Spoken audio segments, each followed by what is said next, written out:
Okay, guys. Uh, let's continue the Archon quest part 2. Okay. Hmm.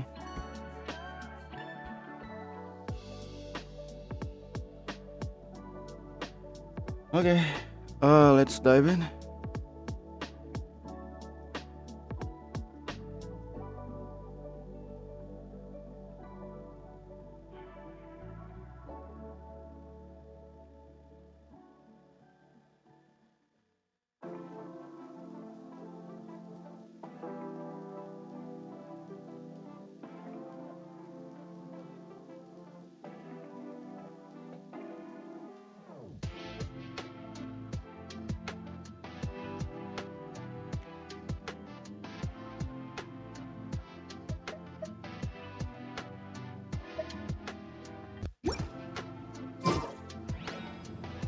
Okay, sounds good. And then wow, easy. Not right.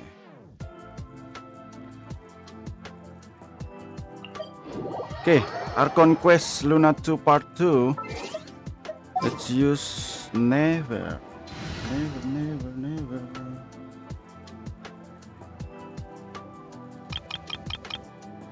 No, this one.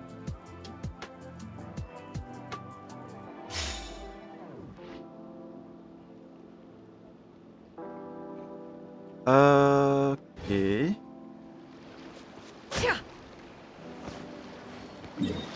Where's the quest? Oh, right here. Okay. Okay. Let's do it.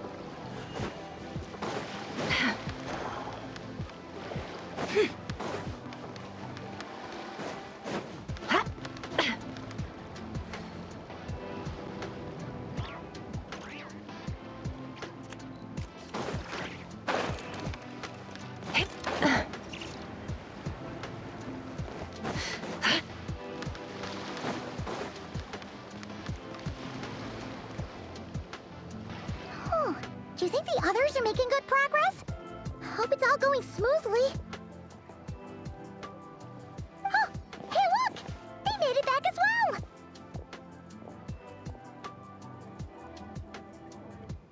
Flintz! Rama! How'd it all go? All is well, thank you. Nefer and Yehoda had to stay at the curatorium to wrap things up, so they won't be joining us for now. I ran into Miss Anefa and Miss Aino on the way back.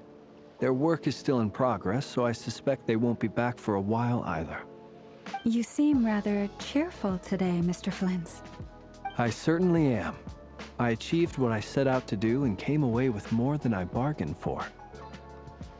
Fighting alone can get quite tedious, but I had the good fortune to run into a pair of brave young warriors. We meet again. Wow. How have you been? Albedo. Albedo! With What are you doing here? with Durin? You must be looking for Farka. That would be a natural assumption to make. Yes. It's also the correct one. There's These two Durin. courageously lent me a hand while I was fighting the wild hunt. When they told me they were Sir Varka's colleagues, it all made sense.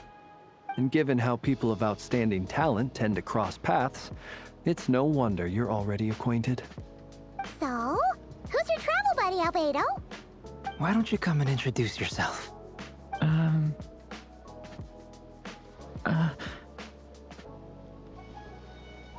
Oh. A gentleman of few words, I see. And a rather stern countenance. Durin. I Okay. presumed you were acquainted with him. Is that not the case? It's nice to meet you. Again. We've technically met before. Wait a sec! You're Minnie Durin! That's right. It's me. I'm glad to see you again. By the way, he says it's okay if you drop the mini.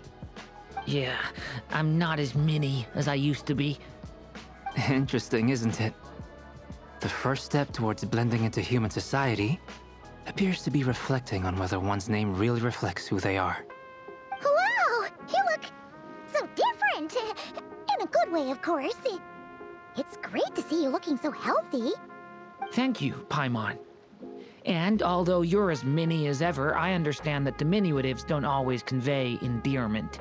I'll be sure to simply call you Paimon, as a sign of my great respect for you. Wow, you're such a smooth talker now. Paimon could get used to this. From now on, you may refer to her as your esteemed guide, Paimon. Personally, I think our little Paimon is the perfect size. When people call her Little Paimon, it's just because she's so adorable that they can't help themselves.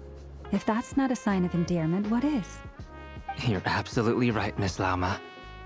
My brother still has a long road ahead of him when it comes to understanding human relationships. Anyway, speaking of long journeys, didn't Columbina, leave with you? How come she isn't back yet? She's been catching up with old friends. Wouldn't be surprised if she stopped for a cup of tea or 10 on the way back. Uh-oh. People are talking about me. Yeah. Hope it's nothing Everybody's negative. here.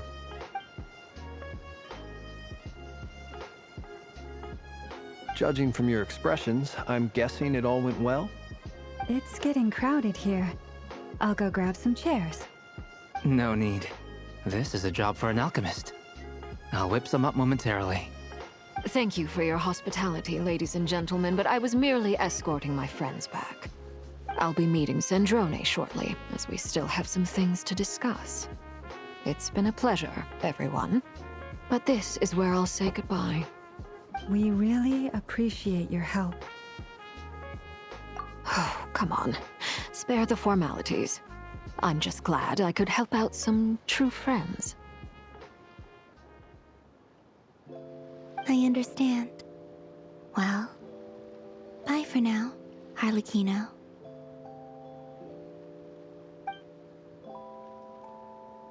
Oh, this place is hopping. It's probably a good thing one of us left.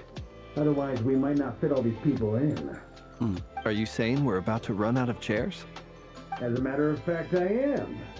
Come on in and see for yourself. Yes. Let's go.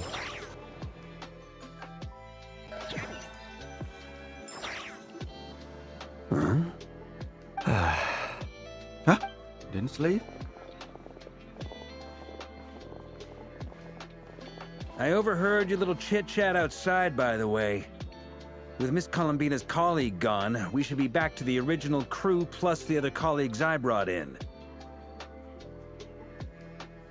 Though, it looks like we have another new face. Someone else managed to rope in a colleague too? Frankly, you and Paimon are the only people I know here. This here is Deansliff, colleague of Tibet's greatest guide, Paimon, and greatest adventurer, the Traveler. Well, not exactly colleagues, more sort of friends. When someone else jumps in to do the announcing, you know you're speaking to someone important. Let's hear what he has to say. Note to self. Once Paimon knows your name, the rest of the world will soon follow. When he comes looking for us, it's usually something important. Paimon's guessing you've heard about the Wild Hunt, then. From the looks of it, you're about to hold a meeting. If I were to say that the Wild Hunt is our mutual enemy, would that earn me a seat at the table? As the saying goes, the enemy of my enemy is my friend. Mr. Dainsliff, there's a seat with your name on it. Though, I can't promise the same for everyone else. Hey, Albedo, think you can rustle up a couple more chairs?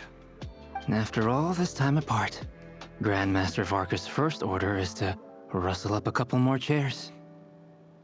I've missed this. Is he being sarcastic? Hey, he's your brother. Why are you asking us? I've still got a lot to learn about the nuances of human conversation. Trying to decipher Albedo's way of speaking has been like jumping in at the deep end. Oh, good point. Paimon gets you now. Don't sweat it. There are people who go their whole lives without getting the hang of it. You're ahead of the game already.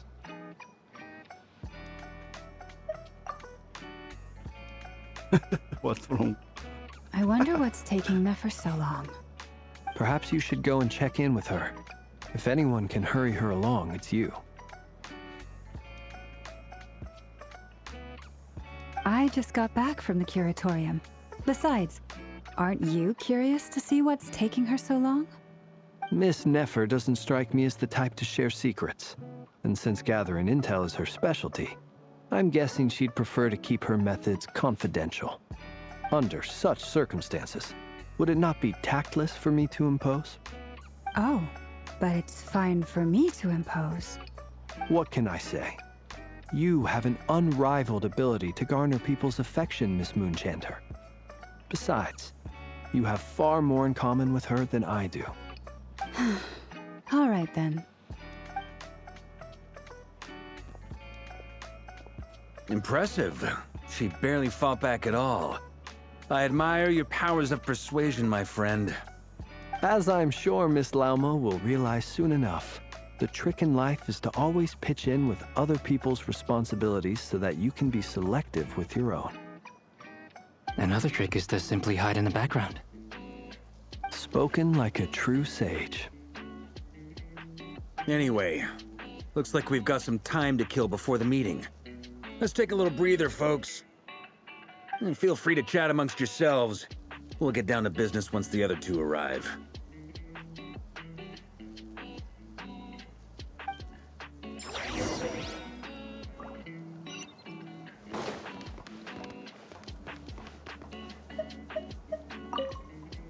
You're both awfully quiet. Why don't I start us off with an icebreaker? Much obliged. Have either of you ever had your portrait painted? If not, I'd be glad to help. That sounds like a lovely idea. You know how to paint, then? I dabble occasionally. He's an excellent painter.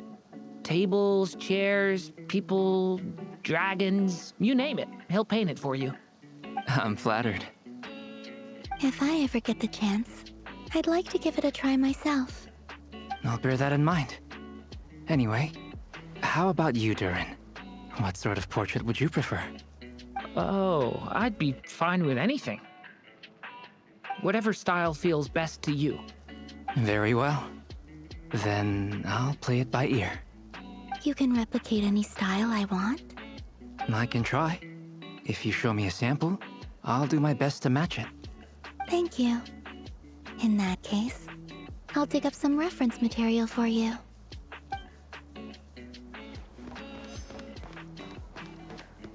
Is there something you'd like to say to me? Yeah! For starters, why'd you just show up here without even giving us a heads up? If you think back to our previous interactions, you may recall that that's hardly out of character for me. You do have a point there. Oh yeah! You'll need to find somewhere to stay the night too, right? Want to tag along with us? You never know. You might Discount. get a group discount. Sure, let's do that. Great! Paimon will handle it. And in return, we can get Dainslift to be our very own personal bodyguard. If that's what you had in mind, you should have said so sooner. I'd be happy to help. Oh, okay then. Paimon was only kidding, but good to know. Anyway, since we're all here together, we might as well watch each other's backs. That's just what friends do, right? Indeed. Thank you.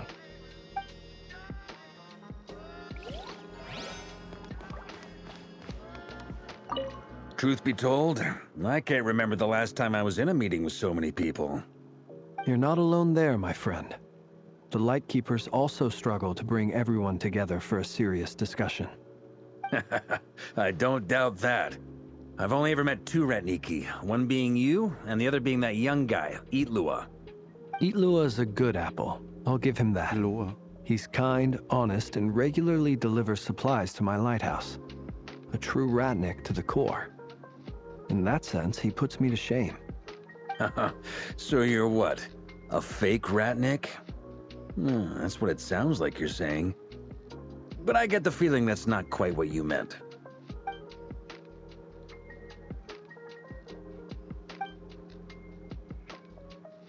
Come on, why the awkward silence? Awkward. Yes. Sorry. I'm not even gonna bother trying to hide it. You've known all along, haven't you, my friend? Again. Now that was an awkward silence. Let's just keep this between ourselves. Probably best if Eloa doesn't know, huh? That goes without saying. Gotta be careful what you share with youngsters, after all. Anyone else in the know? Let me guess. The Traveler and Paimon? It's dangerous being too sharp for one's own good, you know. Then, in the name of the Animo Archon Barbados himself, I swear, your secret's safe with me. When we went for drinks, you said that you and Barbados were practically best buds. In the light of that claim, do you really expect me to take your oath seriously? Of course. Just as long as you don't go spreading around the fact that I'm close with Barbados, all right? Fair enough, then. Nothing like a bit of mutual leverage to seal the bonds of friendship.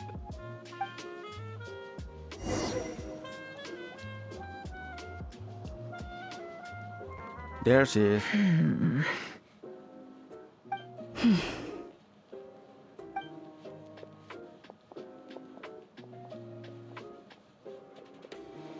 Ah, Miss Nefer.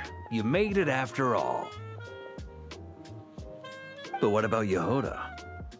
I'm here to give you an update on how things are going on our end. Once this is over, I'll be heading straight back to continue my work. I left Yehoda back at the curatorium to watch over things while I'm gone. Huh. So much for just this once.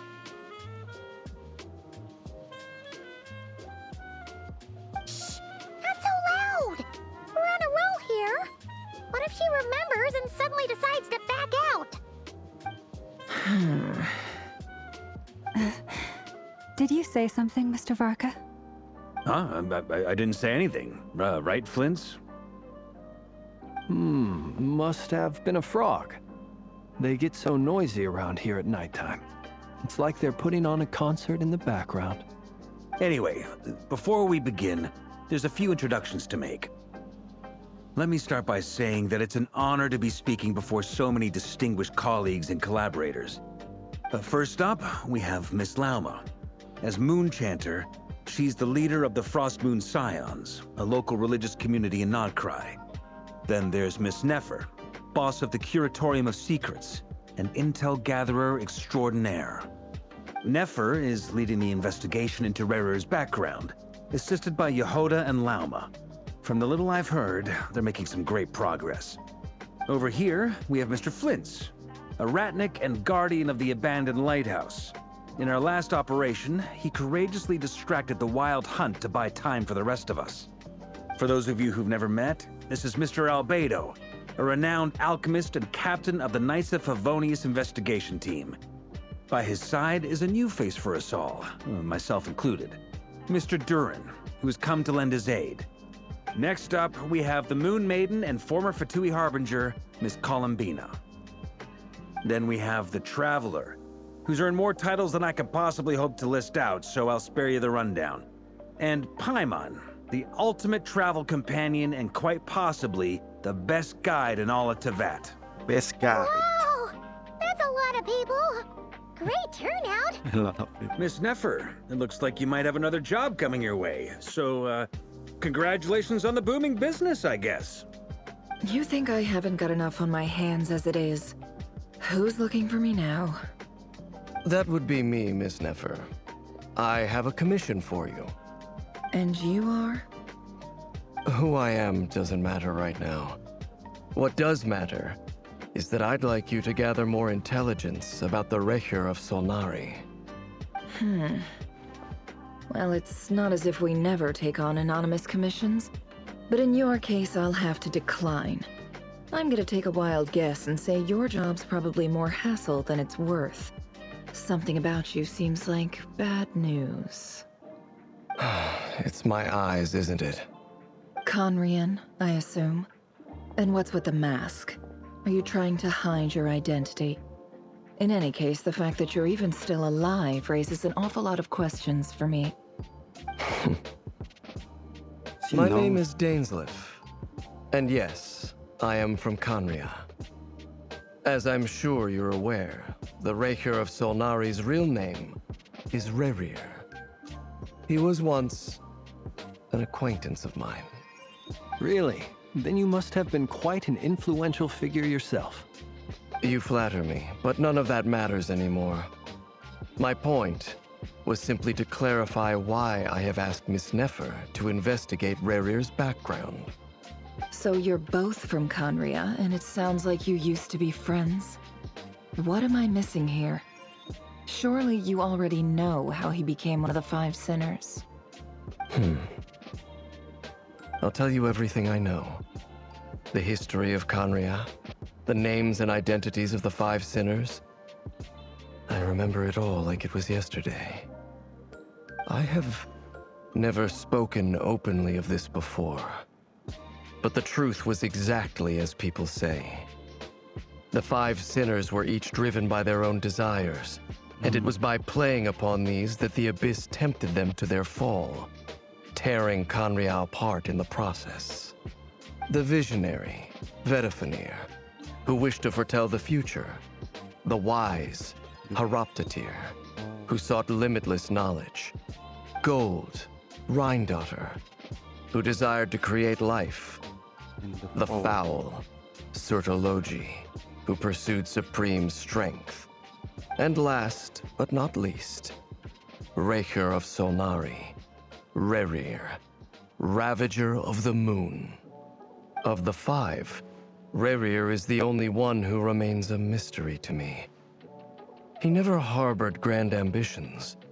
So what changed in the space of a single night? How did he come to fall like the others? In other words, you're saying that his change came as a shock to you, and you have no idea what actually happened? That's right. You mentioned how the Abyss tempted them, which led to their fall.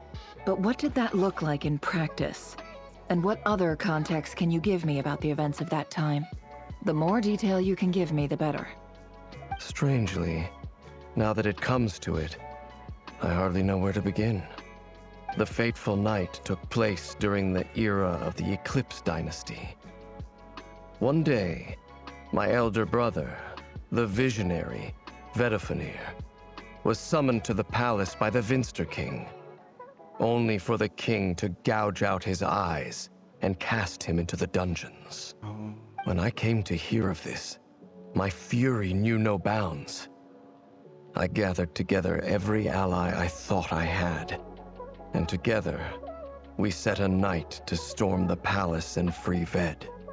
Centuries on, the memories of that night still haunt me like a never-ending nightmare. We broke through the palace gates, just like we had planned, each striking towards our separate targets. But then, I was betrayed.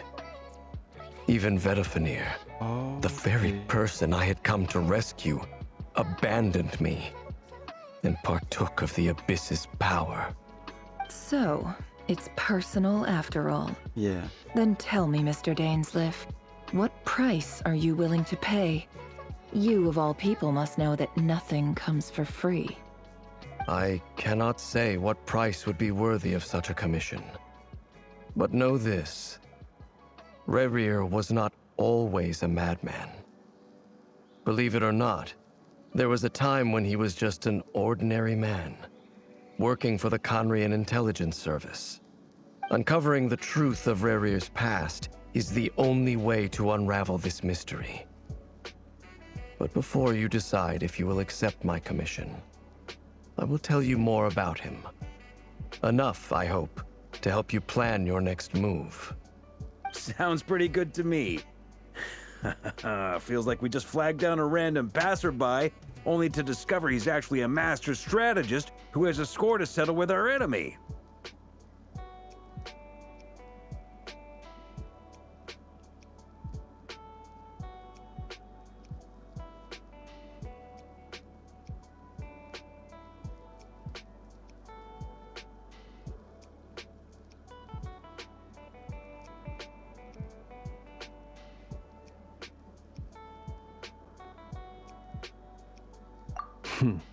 Can I borrow your halo?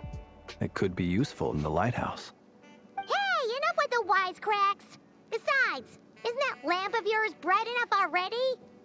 Relax. It was meant to be a compliment. If that was a little over the top for your liking, I'll make sure to tone it down next time. I'll give your proposal some serious thought, Mr. Dainsleif. Let's speak in private once the meeting is over. Before that, there's a few things I'd like to share.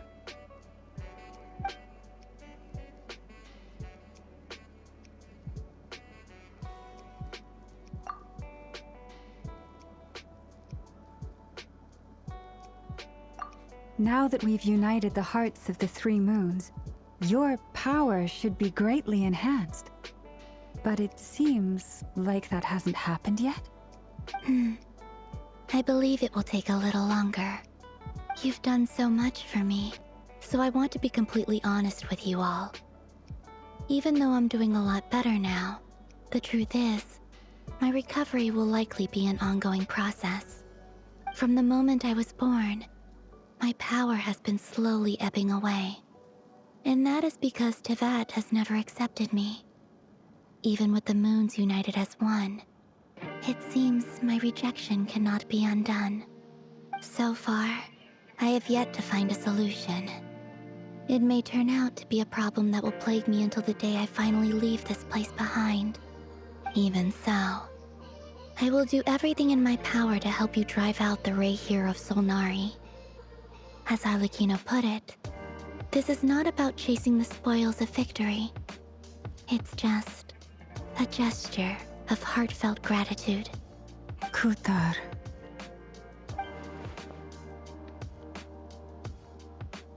Defeating the Ray here of Solnari will be no easy task. While my strength slowly recovers, we'll also need to gather more intel. Naturally. We should take all the help we can get if we hope to defeat him. We've considered several viable plans now, but our choice hinges on the answers to a few key questions. Is it even possible to kill Rerir? What experiences shaped the person or monster he became? And what's he really after? Given Albedo's expertise in alchemy, I think we should leave him to try and answer the first of these questions. Understood. As for the other two, I'm afraid we'll have to count on you again, Miss Nefer. Believe me when I say it's not my wish to burden you. But right now, relying on your skills is our only option. So you're placing all your hopes on me, huh? We can't thank you enough for agreeing to help us. Honestly, I can hardly believe how lucky we are. You sure have a talent for changing your tune, Miss Moonchanter. Timid like Yehoda one moment, then flinches insincere flattery the next. Ladies, please. I must object to your portrayal of me. That's all. Feel free to keep bickering. Just pretend I'm not here. I almost don't want to leave this room. I'm curious to see how this plays out. I have faith in you, Miss Nefer. Something tells me you'll stand by us until the very end. Oh? And what makes you so sure of that? What if I suddenly decide that my compensation is insufficient? This isn't about the money. I can sense that you've got a deep-seated distaste for Rerir. And knowing you, that alone is motive enough. Look at them getting along so well. Like two peas in a pod. And I'm the one they accuse of insincere flattery. There is no justice. Miss Lauma, you have to understand something. Unlike you, I don't actually enjoy having everyone's hopes on my shoulders. Is that right? Well, maybe the fact that I'm willing to put my hopes in other people says more about me than you. But the fact is, I also trust you. And that's because I know that you're someone we can count on. Anyway, we've got our plan, so let's get moving. Mr. Dainsleif, let's talk. And Traveler, once we're finished, if you've nothing else planned, I'd like you to come with me. This whole experience is teaching me a lot. For instance, I now know that when other issues come up in the future, I'll have far more luck getting Lauma to convince Miss Nefer than trying to do it myself. Hate to say it, friend, but that's one of the funniest things I've heard in a while. Why? You think I've got it wrong? Quite the opposite. But what makes it so hilarious is how long it's taken you to realize.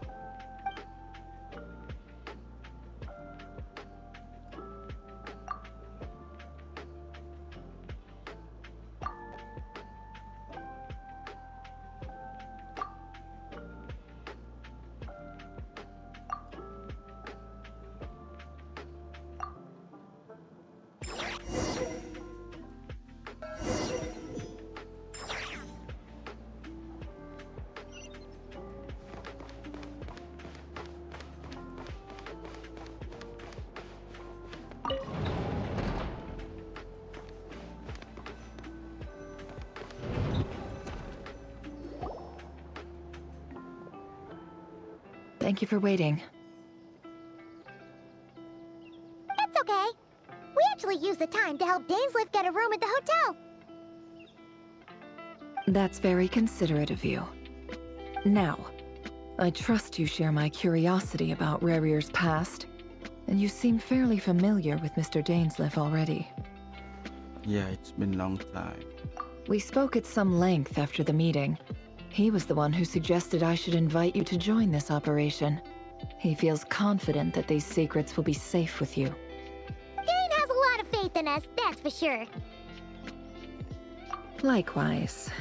I appreciate that you got right on board without interrogating me about why I invited you. It shows that you trust me to explain everything in due course. That's because we know what you're capable of. We appreciate you too, Nefer. You might have been forced to help in the beginning, but this time, it was your choice. That's one way to put it. Another is this, that once a decision's been made, it's set in stone. After that, my only goal is to see it through. Alright, so here's how it is. I'm going to access Rerir's thoughts again using my confidential method. Now, I'm sure you've seen things like this before on your travels, so you're surely well aware of how dangerous it can be. The reason I've gathered you all here is to ensure my safety during the proceedings. I plan for us to enter the fragment of his consciousness together, and once inside, I will focus on searching for information. Think of this as a diving expedition into someone's brain. If I'm the diver, you are my safety equipment, tasked with keeping me alive while I'm under the surface. Once the ceremony begins, we will all be spying on privileged information. But in the interests of safety, you must remain absolutely silent at all times. We will discuss our observations after the ceremony has concluded. Lastly, any individuals of a weaker constitution are advised not to partake in the ceremony. In any case, Paimon has her own job to do, which requires staying in the room, but not joining the ceremony.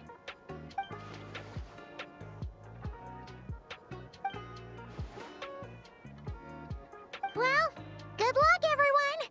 Sounds like all Paimon can do is cross her fingers and root for you guys. There's a little more to it than that. I was being serious when I said you have a job to do. While the rest of us are inside Rerir's mind, it's imperative that we have a team member on the outside. In the event that something goes wrong, you will be our first responder. I don't anticipate any issues, but the extra level of safety will be greatly appreciated. I second that.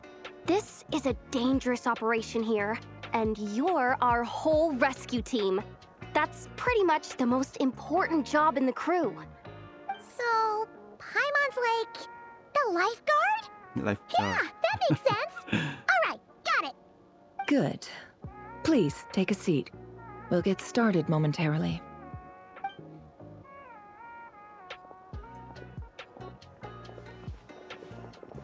So, did Mr. Dainsliff tell you anything else? He told me that he believes Rerir kept some big secrets in his life. He's not sure that they were the cause of his eventual downfall, but he's asked me to uncover what those secrets were all the same. But surely you're not planning to go through with this, no matter the cost. If you think that, you'd be overestimating me. I'm a businesswoman, not a mercenary.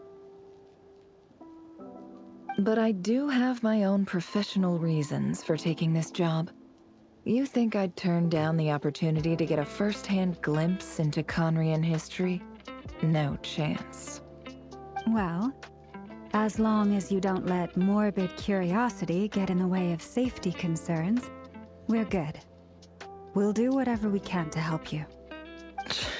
You're such a killjoy.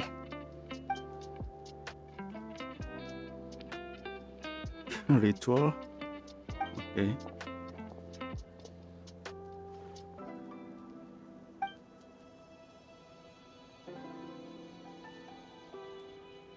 All right, I'm good to go. All set over here, too. Me too. Promise, Paimon, you'll be extra careful. Yes, I promise. All right. Let your whole body relax. We're about to begin. Close your eyes.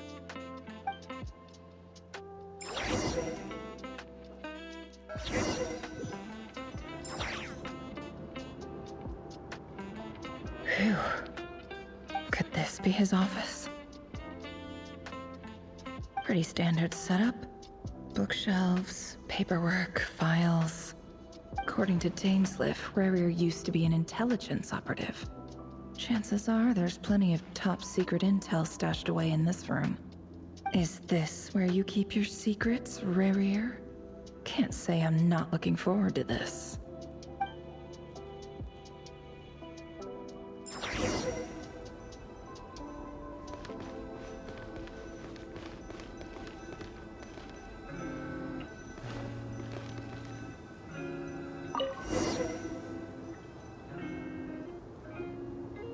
Oh, that's him. Today's files are in. Time to wade through them, just like usual.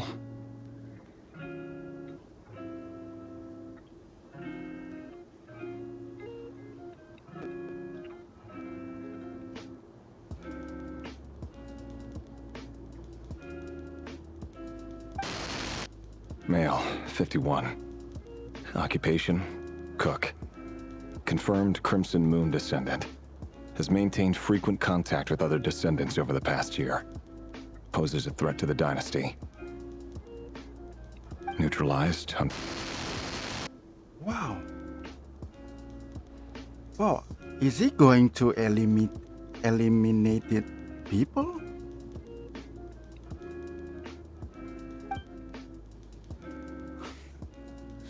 This one should be archived under purged targets. Wow. That's so cruel. Okay.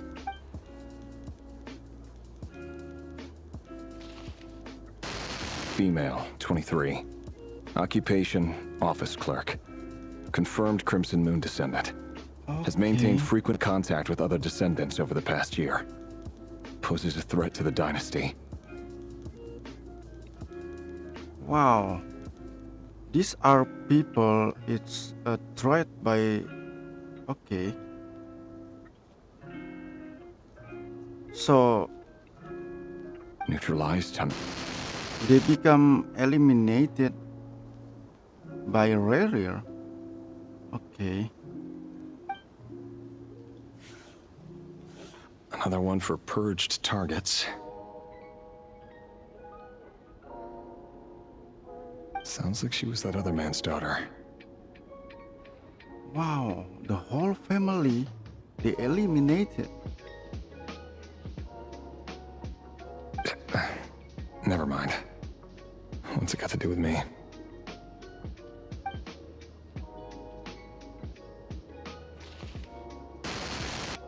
Male, 40. Occupation, teacher. Confirmed Crimson Moon descendant. Has been observed making contact with other descendants during the past year. Poses a threat to the dynasty.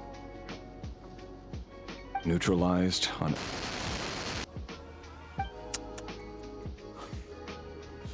Just another nobody for the archive. Come to think of it, I remember surveilling this man. A case like his never would have been considered a priority in the past.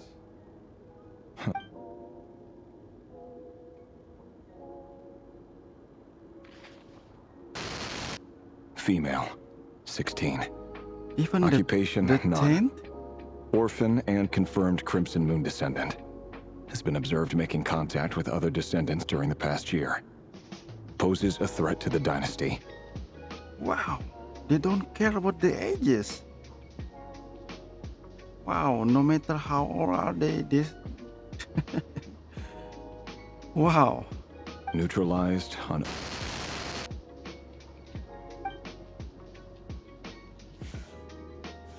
Filed. Terminated. I have no recollection of this girl. None whatsoever. She...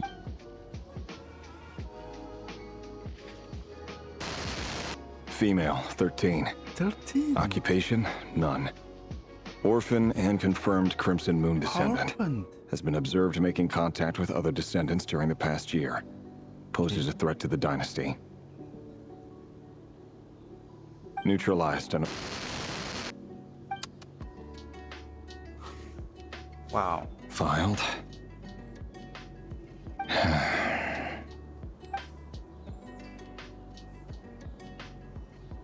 many people more? Male, 11. Occupation, none. Orphan and confirmed Crimson Moon descendant. Has not been observed making any contact with other descendants during the past year. Poses a threat to the dynasty. Neutralized and...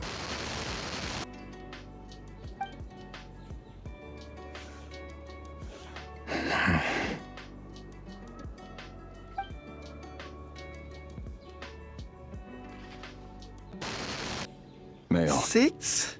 Come 6. on, man. Even a baby? None. Orphan and confirmed Crimson Moon descendant. Poses a threat to the dynasty.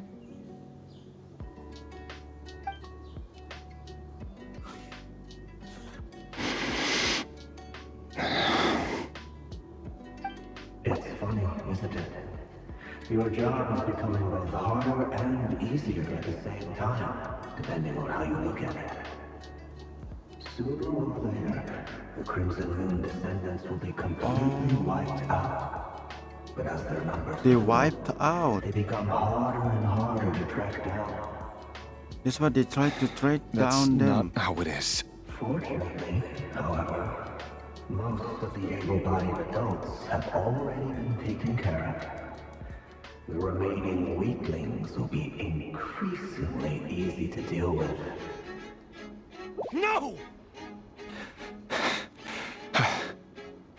No. My job is to ensure the survival of the Eclipse Dynasty. And the only way to do that is by eliminating any and all potential threats. It's a perfectly legitimate line of work. Every single one of my colleagues can attest to my fairness. And if my friends were aware of the facts, I know they'd back me up too. Assuming, of course, that they were aware of all the facts.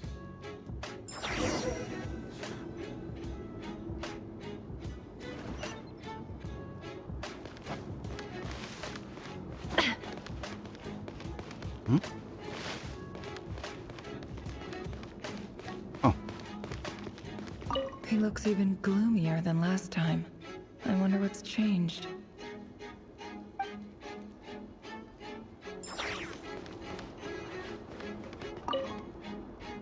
A file tucked inside a folder. The title reads, Dear Breakfast Shop Owner. It's a list of names. But at this stage, I have no idea who any of them even are.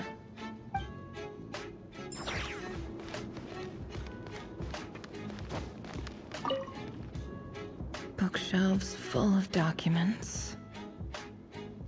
Looks like these are all files, packed with the personal details of individual Conrians. The Crimson Moon dynasty preceded the Eclipse. Since Rerir worked as a secret agent during the latter, it stands to reason that he was tasked with purging remnants of the old dynasty. Yep, Lines up exactly with what Dainsleif told me. Okay.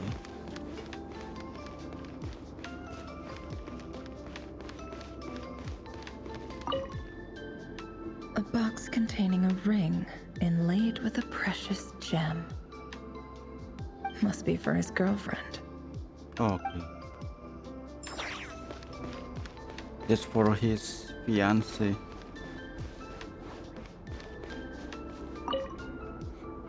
Wonder what kind of encryption technique this is.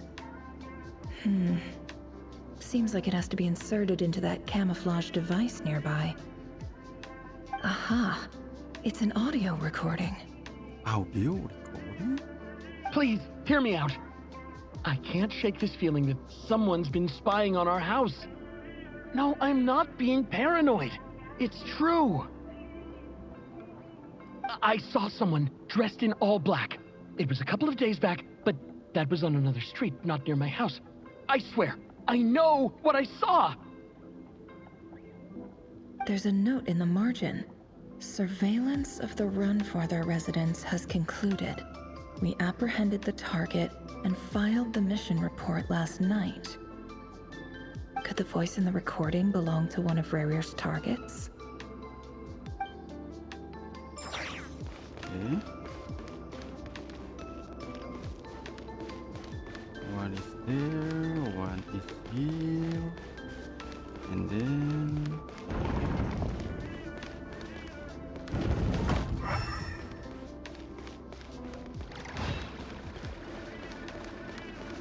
right. Mr. Vedifalnir, it's been quite some time since we last met. Rarier, I trust you're here because you have something important to discuss. Forgive me. I wasn't tuning out, it's just, I noticed you didn't even phrase that as a question. As if you knew I was coming. Tell me, does someone in your position ever feel the need to ask questions at all? It is indeed within my power to foresee certain things. Things like your arrival. I was just thinking.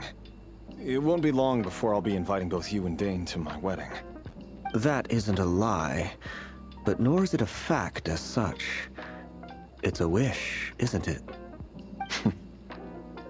No fooling a prophet, is there? Ever since that day we met for drinks, I knew it was only a matter of time before you came looking for me. Does it feel good? Knowing how the future will unfold. I'm afraid the notions of good and bad fail to capture the complexity of what such a power entails. Once you've seen what will come to pass, it can be all too easy to succumb to fear and melancholy. Unless, of course, you learn to abandon these feelings.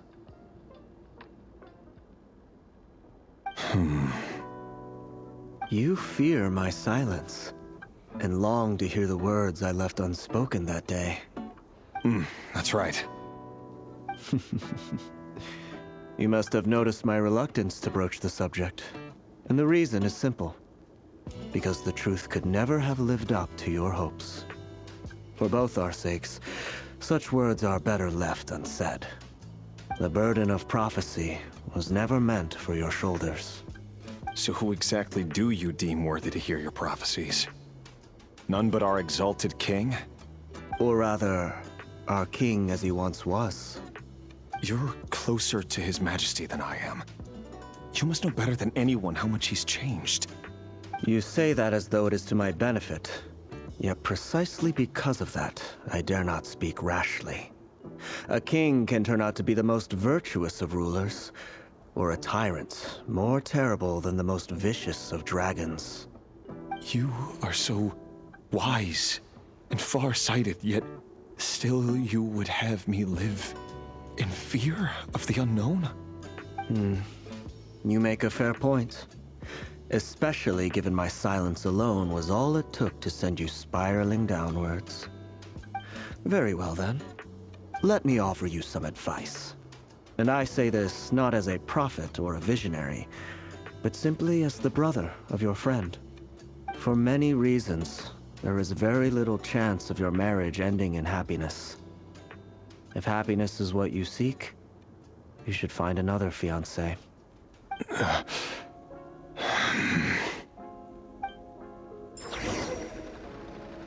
Hold on. There's that same black fog again. Could this memory belong to Thelindis? Guess I'd better tread carefully. Wait. Hear me out. This time we finally got a clear look at his face and learned his true identity. His name is Rayrir, and he claims to be one of the king's guards. What did you say? A cruel irony, isn't it? The man you're set to marry leads a double life as a brutal executioner. Why are you telling me all of this now? Simple. It's because I want you to kill him. You are the only person he would never suspect. No, absolutely not. I would never dream of doing such a despicable thing. So you'll just stand by and watch him slaughter us to the last? They use her, okay. Do not forget that the blood of the Crimson Moon flows in your veins too. The blood of the Crimson Moon? What does that matter now? The dynasty has long been dead and gone.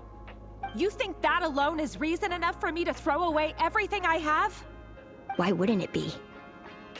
You two were once a child of the Crimson Moon, just like me. Don't tell me you've never felt so much as a flicker of fury for the way we were trampled into the dust. As long as you promise to abandon this pipe dream of restoring your dynasty, I can try to persuade him. Or have him persuade the Vinster King. Persuade the Vinster King? Do you even know why he's so obsessed with hunting us down? Why he keeps trying to force us to hand over our secrets over and over again? Or why we refuse to give up on restoring the dynasty? The Vinster King. A blind fool. His eyes clouded by powers from beyond this world. A petty little man with a miser's heart. And he dares to sit upon the throne? Mark my words. Sooner or later, Conria will fall. And it will be his doing. If you can't bring yourself to do it, so be it. Just you watch. It won't be long before calamity descends upon us all. The Rayrir of Solnari. That really is quite a secret you've been keeping from me, Rayrir. But who am I to talk? Am I really any better? I've kept my own past a secret this whole time too. Love should be built on honesty. But ours was born from lies. And yet, is it really so wrong to hide things that would only make life harder? If we don't cover up the parts that no one else should see, how can we go on pretending to be normal? Vedifulnir must have known all this. And that's why he made his prophecy. Hi, Kai. Hello. How are you? In the end, nothing stays hidden forever. But I won't just sit by and watch this disaster unfold. I'll do everything in my power to protect what I cannot afford to lose, no matter who I have to face. Oh, they both keep their secret. Yeah, and they both lie each other. Okay. Huh? Was that Rayrir who just walked past the window? Doesn't it give you the chills that he still takes the same road to work every day? As if nothing ever happened. Those people at the deli. Enough already. They're clearly pretty taken by their own disguises, so just smile and play along. Pull the rug from under beasts like that, and you'll risk having your throat torn out. Deli. Oh. They're talking about those people from the opposition. Right. I'd almost forgotten they used to run a deli. People of no consequence always vanish so easily. And no one even remembers them. Okay. Okay, that's so interesting. So Rerir and his fiancée, they both has a secret. Yeah, they like each other. Wow. Kanria.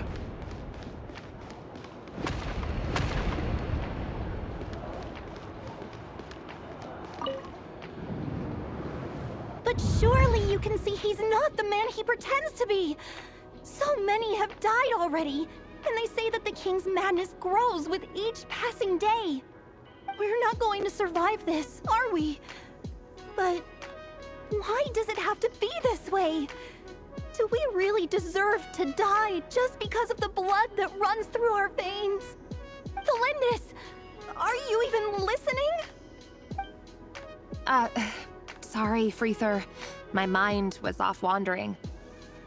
I heard you, though. You're talking about what Rerir said. He's just following the king's orders. He's a secret agent, and it's his job to hunt down rebels and dissidents. By the time you first met him, he'd already taken lives. Maybe he was using you from the very beginning. No. Rerir has no idea I have anything to do with the Crimson Moon. My family are only distant relatives of the main lineage, and besides, my eyes are perfectly ordinary. Truth be told, apart from my teacher, pretty much no one knows I have any connection to any of it. It's been a long time since my family severed ties. But as Orlog said, who could possibly talk sense into that raving lunatic of a king? No one. I'll work something out. Trust me, I'm with you all. But for now, you need to keep yourselves hidden. Don't let anyone find you, anyone at all. Don't forget that Rerir is an Eclipse operative. You need to be extra careful when he's around. And when I am too. For now, don't come looking for me. And if anything happens to me, just act like we've never met. If even you can't escape this, what hope do the rest of us have? But after all this time together, surely he wouldn't lay a hand on you. I won't speak in his defense, nor can I give you a clear answer to that question. But I'll do everything I can to put an end to this. Here, hold on to this. If an opportunity to escape presents itself, take it. You'll be glad you took some spare change. You call that change? But what about you? I've got a job, and there's still money coming in. But you can't go anywhere right now. Please think about yourself for once.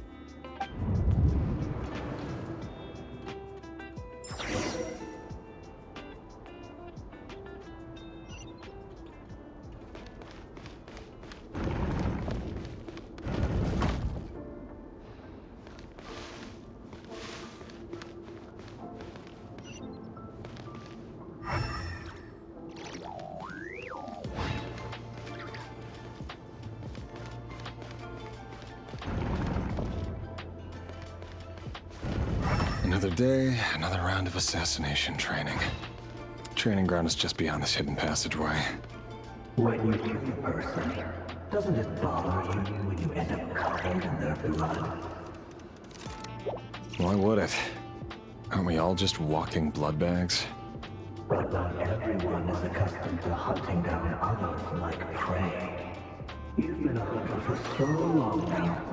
You seem to have forgotten. He's an assassin. Just go around killing one another. Bad Leave story. me alone. Wow, really. Okay.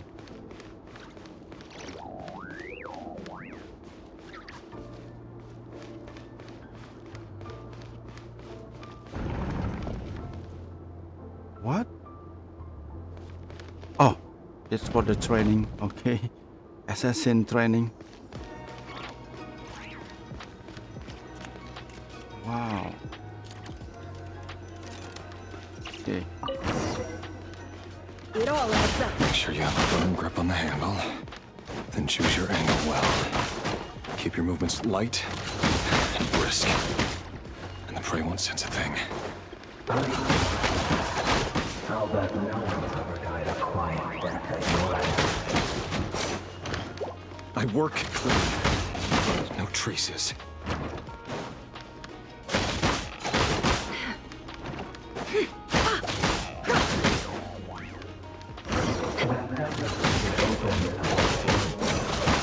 The king just happens to be what if someday he doesn't?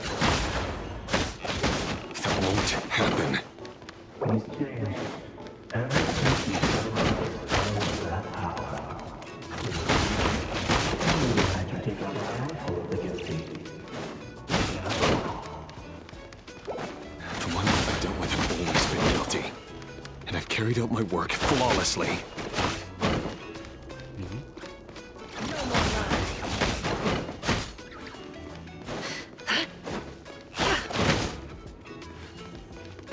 It all adds up.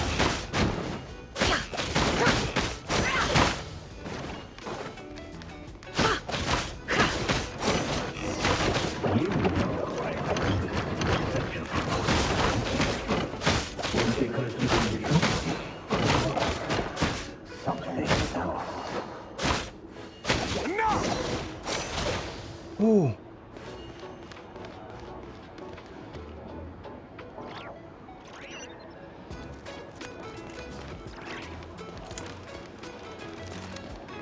He just doing his job actually. Yeah. As an assassin. Yeah, but he has no choice. Okay. Delindis, do you still remember Orlog? Orlog.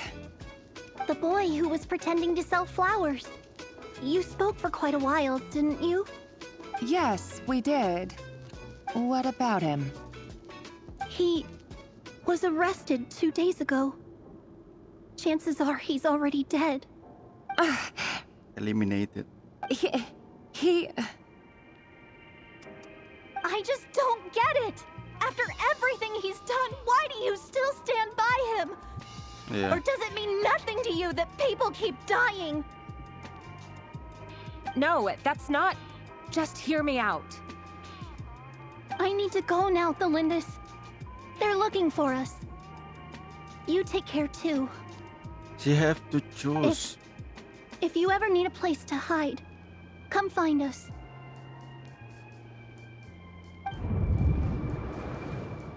Bad story.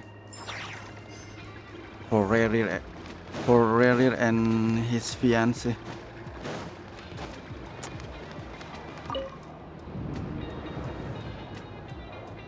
Author Thelindis. Over the course of this week, the research object was subjected to interference for a total of 47 hours for experimental purposes. The results are as follows. All subjects of observation that were sent inside have now... The situation within is proving more problematic than anticipated. No progress whatsoever. What now? Won't you give me even a glimmer of hope? Things are getting worse by the day. I have to find a way or we'll all be in danger.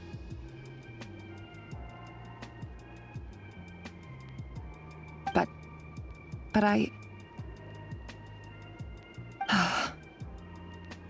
If all this research comes to nothing, what then? Sooner or later, it'll be my neck on the line. But could he really bring himself to kill me? Maybe. No. Surely he wouldn't have the heart. He has no choice.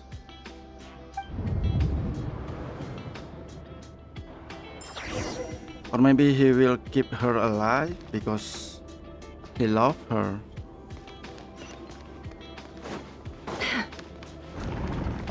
Wow, so sad.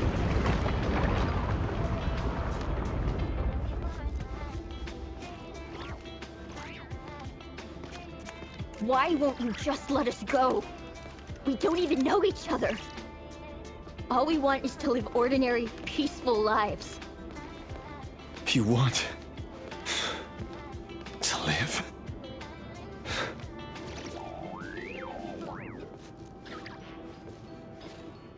Yes. I just want to go on living. Is that really such an unforgivable crime?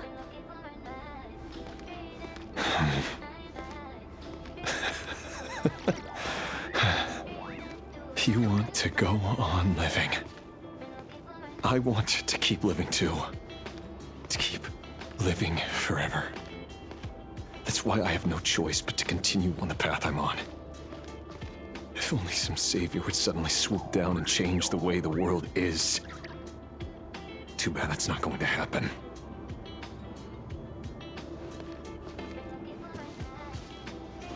Imagine that. If there really were such a person, you and I wouldn't be standing here like this, would we?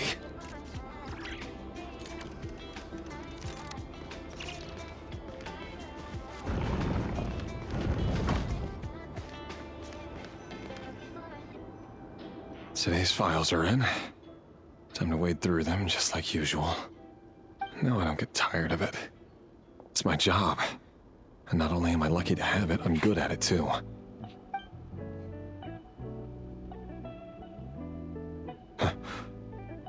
Wait. That's her. That's her. Thalindis? That's her. That's her. See?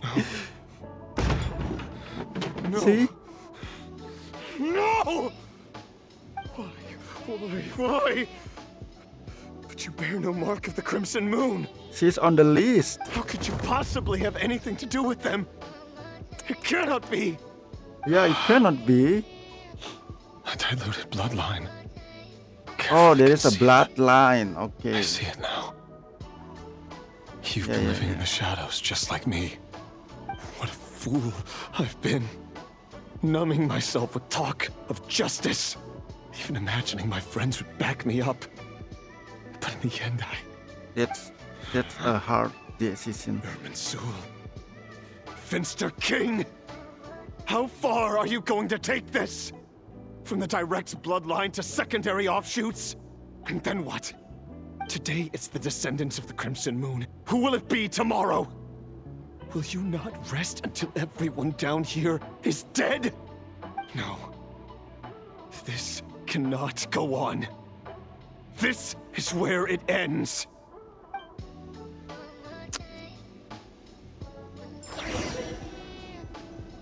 That's so sad. He has to choose. Let's see what's gonna happen.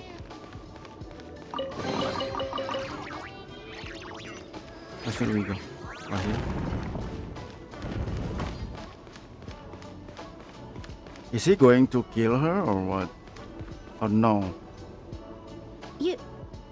You're really letting me go? I am. Oh. As long as you can guarantee that no one will find you. Don't worry, I'll be extra careful. No one will know I was here. He changed his mind. What about you? Me? If you let me go, you won't be able to complete your mission, will you? Good point. In that case, maybe you should stay. No, please! I just want to see the outside world again. To... Go on living? Yes. I know you're a man of your word. So please, just let me go. If I let you leave, what will become of me? Just kidding. Go, now. But remember, don't let anyone know you were caught. We'll be seeing each other again very soon if you do.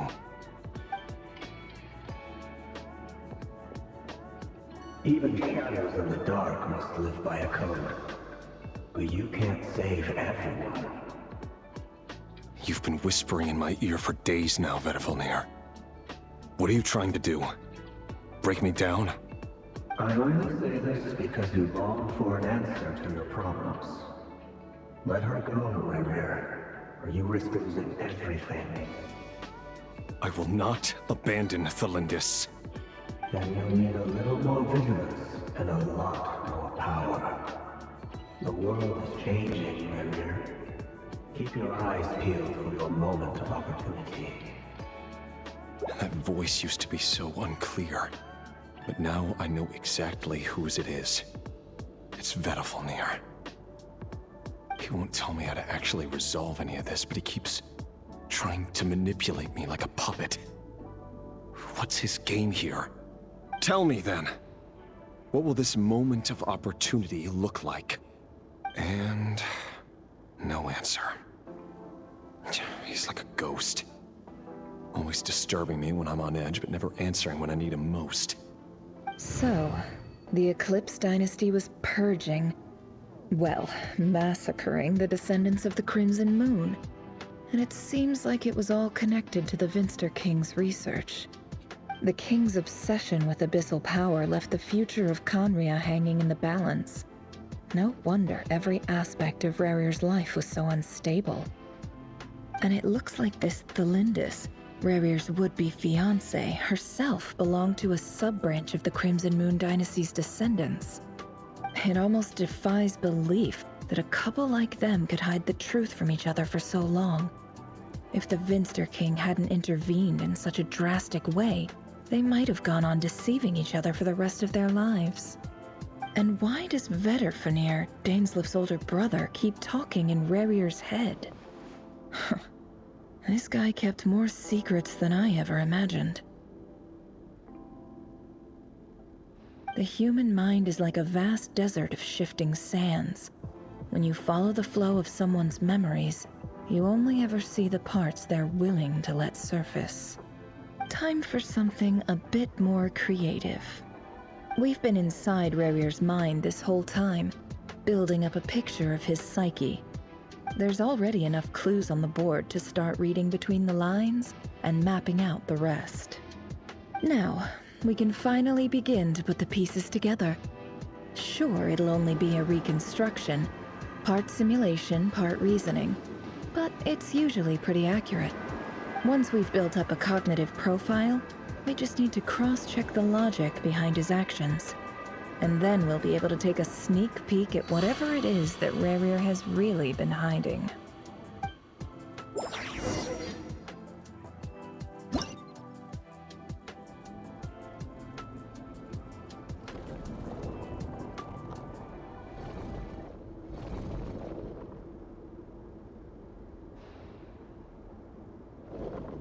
Rerir, are you there?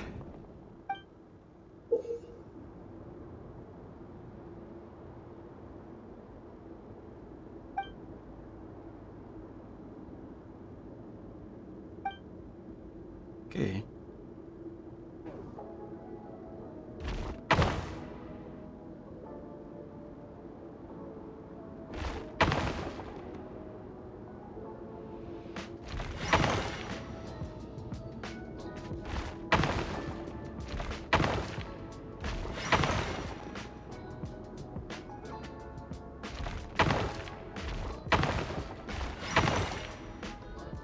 Hey, Rerir! Come out, it's urgent! Dane? What's wrong? Quick, come with me. I'll explain everything once we've met up with the others. Okay, I'll come. But Thelindis is still over at the Universitas. I'll need to leave her a note. All right then, but make it quick. I've never seen Dane so worked up before. Whatever this is, it must be big trouble.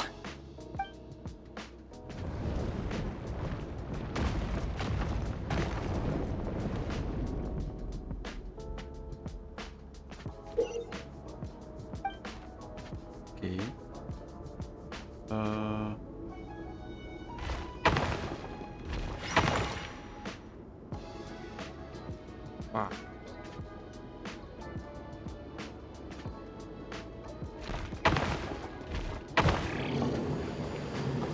Whoops.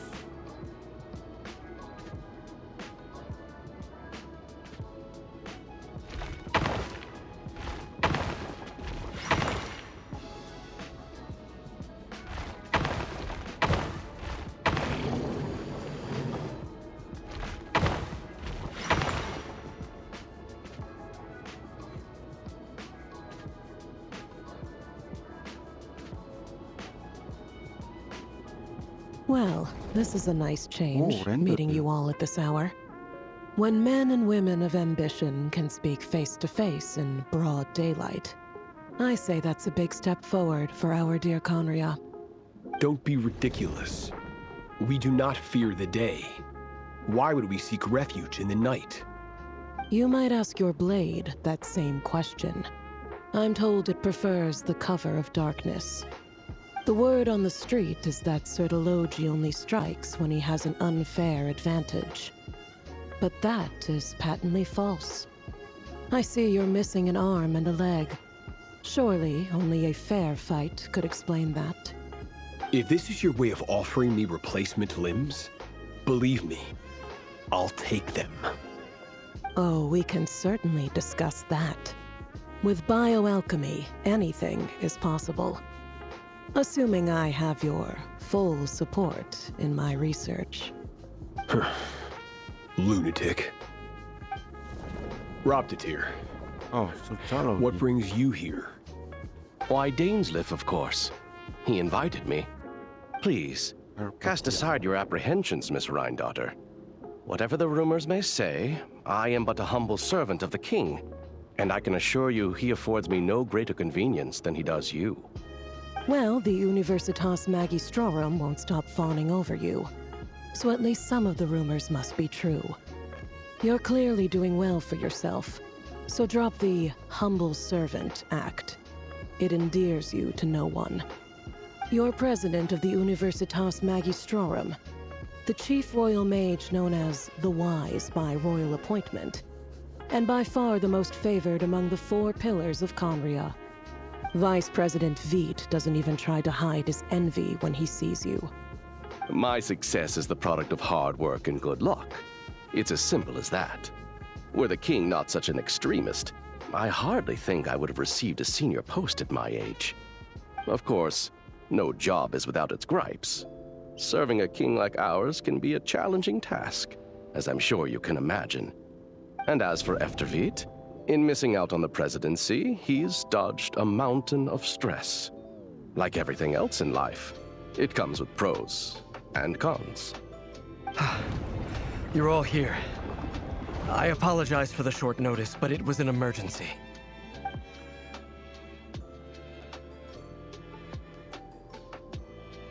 You must be Rarir.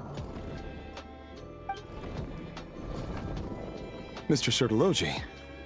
Yes, I handled your case file during your sentencing. Nothing personal, of course. I'm pleasantly surprised that you remember me. You're clearly a person of substance if you've been invited here. But Dainsleif, you'd better have a very good reason for convening this little gathering. It's my brother, Vedalfenir. After he spoke at the court this morning, the king was so infuriated by his words that he had him blinded in both eyes and thrown in prison. Oh. Vedalfenir in prison? Strange. I thought the king trusted him and Horoptatir more than anyone else in the world. Does this mean the king's circle of trust just got even smaller? It has nothing to do with trust. It's about what the king wants, which is as clear as day to anyone paying attention. I simply appease him, because it's in the best interests of the Universitas Magistrorum. And also because you're slimy. Vedalfenir, perhaps less so. But still, a visionless visionary? It rather inclines me to think that qualifications are not what get you ahead in Conria. Do you honestly think this is an important discussion to be having right now? Dane, what are you planning to do? Rescue Vedalfenir, I assume. Correct. It will mean storming the palace by force. Tonight. I need all of you on my side. Oh, that's far too dangerous. And don't forget, Dainsleif, you're captain of the Royal Guard. You swore an oath to the throne. Hmm? You've been planning this for a while, haven't you? I have no desire to commit treason. But whatever critique the king may have of Vedalfenir, disfiguring your most loyal subject for putting the best interests of his court and nation first, this is not the conduct of a wise ruler. My blade will force the king to see the error of his ways. So, Vedalfenir's prophecy enraged the king. I'm sure it wasn't what he wanted to hear, but if he won't take counsel even from the visionary, that is deeply troubling news. The extent of His Majesty's madness is now all too clear.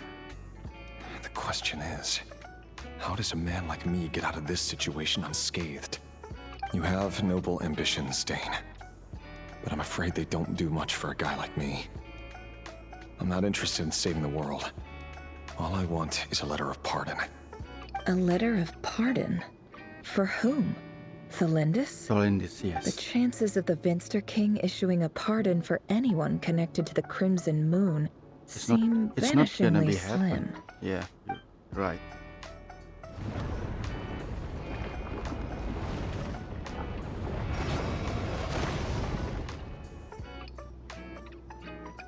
What now? This black fog over the board must have some connection to Thelindis. But why is it taking this form? Does it have something to do with Revir's past? Another mystery I'll need to unravel.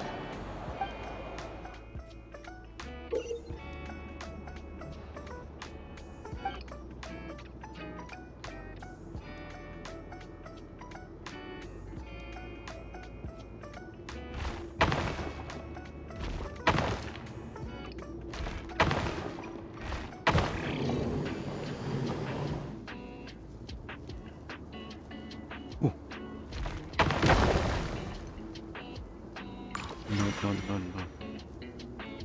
Do I have to fight? Oh, okay.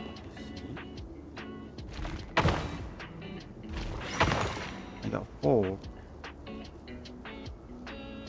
1,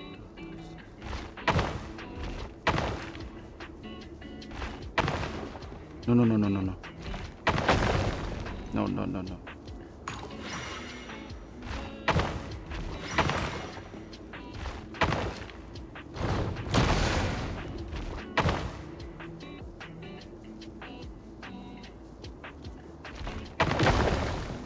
Nope.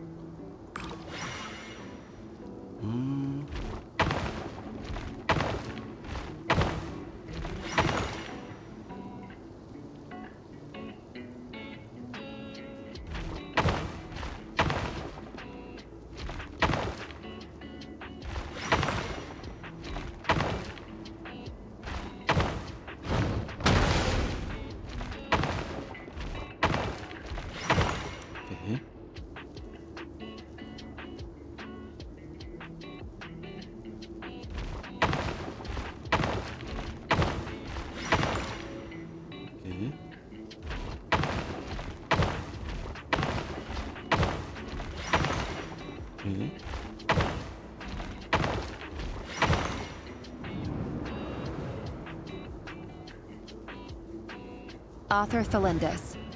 Over the course of this week, the research object was subjected to interference for a total of 60 hours for experimental purposes. The results are as follows. Research dating back to the Crimson Moon Dynasty has established 2 points regarding moon marrow. Firstly, its origins have something to do with a god's power. Secondly, it serves as a portal to an as-yet indeterminate location. Moon marrow can thus be defined as a spatial gateway. However, there are a number of hurdles to overcome before we can answer the question of where it leads to. To start with, opening the gateway requires a specific power source, which the relevant literature indicates. An enormous amount of power is then required to keep the gate open. Currently, the total power output of our instruments remains in the single digits. To make matters worse, I am now the only staff member remaining in the Moon Marrow lab. The Universitas Magistrorum recently decided to move most of its personnel into abyssal energy research, which has stymied all Crimson Moon-related projects. This is not a wise move. I have always maintained that placing all our hopes in a single source of power is risky, especially one as poorly understood as this. As well as making ourselves overly reliant on a single resource, we are neglecting other promising technologies. I apologize if this comes across as disrespectful. But as a Moon Marrow researcher, I desperately want to see the world beyond the gateway. If we really made it there one day, what would we find? And how would we go about taming the unknown? My imagination is endlessly fueled by questions such as these.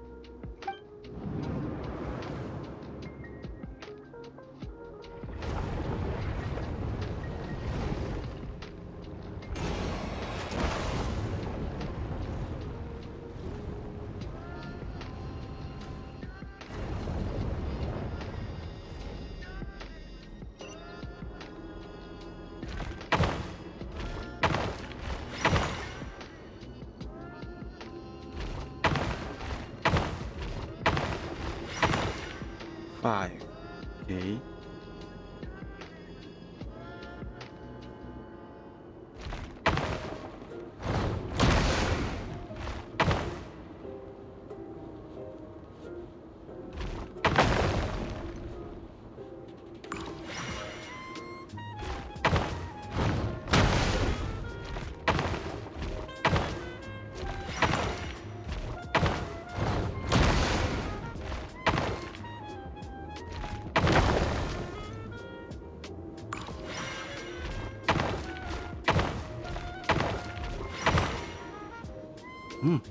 Six.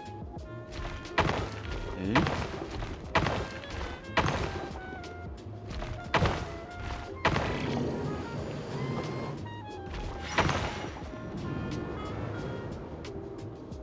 This is for you. I heard you're gonna leave the city with your parents. Delindis, did you hear about what happened? I've heard nothing. Rerir got back very late last Friday, and he was acting a little unusual, but he slept pretty well, so I'm guessing whatever he did was a good deed.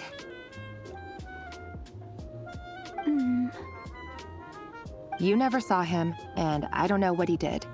And this conversation never happened. You understand? What if he finds out that you pried into his secrets? Don't be silly. I don't know what secrets he does or doesn't have. All I know is he's just a normal guy who happens to run some errands for the king. Are you scared of him? I don't know. The Rerir I know doesn't match the person you all describe. Logically, I should be scared of him. And yet, I don't want to lose him. But enough about that. You should get going, and be careful with the package I gave you.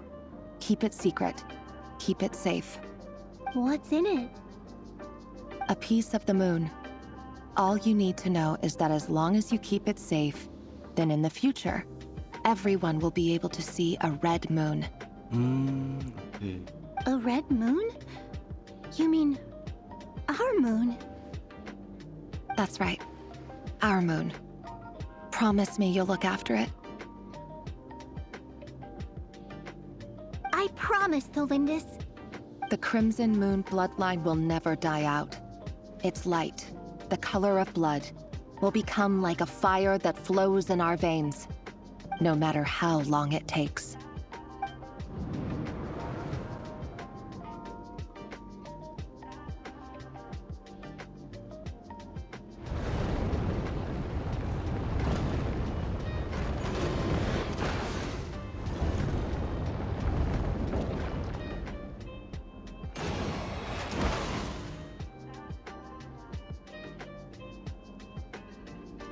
Okay. So where should we going? Right here. Okay, we have to go here.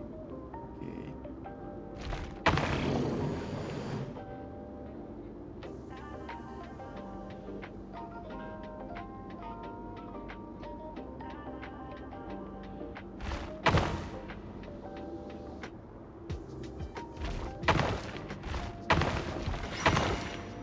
Three.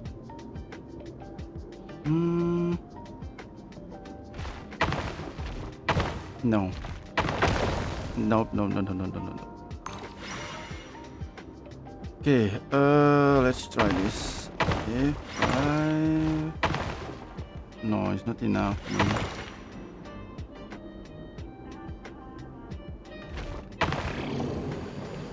No, no, no, no, no.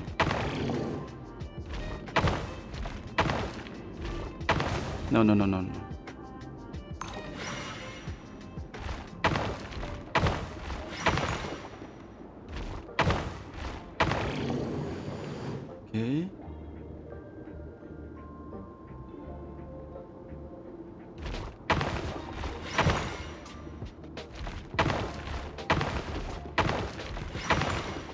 Okay.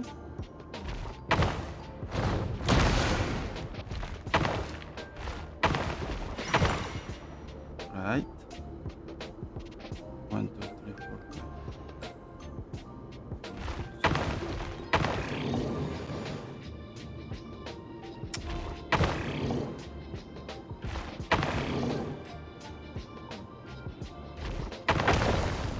No, no, no.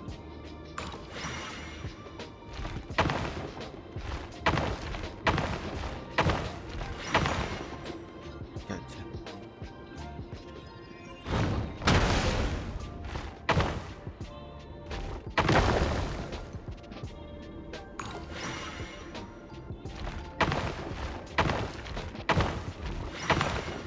Okay.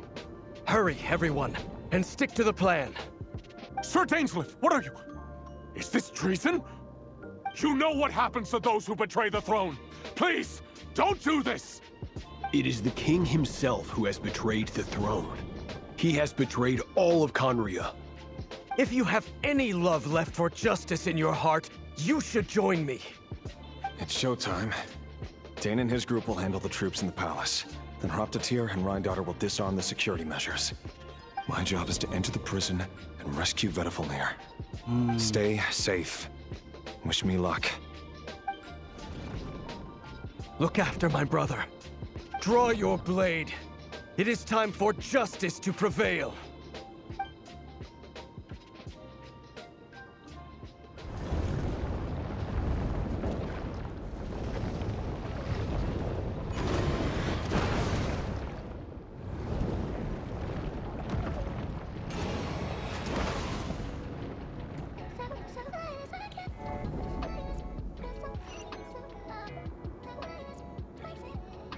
Where should we going?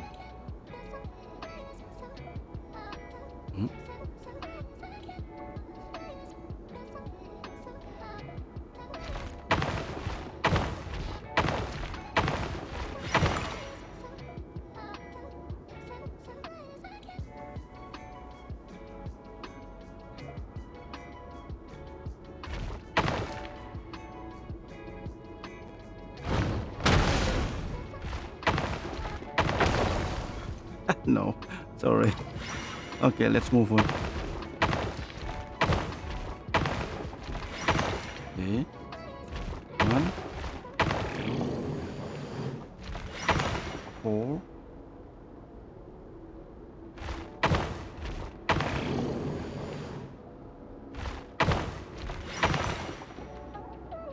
No. No, no, no, no. No, no, no, no.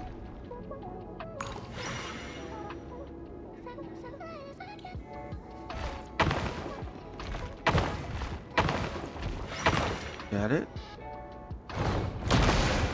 Okay. 1, 2, 3, 4. Not enough.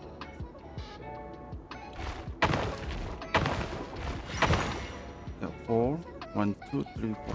1, 2, 3, 4. Yes. This place is filthy. And the smell is abominable. Clearly, the king doesn't allow his prisoners a single shred of dignity. This is dire. Found you. Hello, Mr. Vedafilnir. Ah, it's you. Surprised?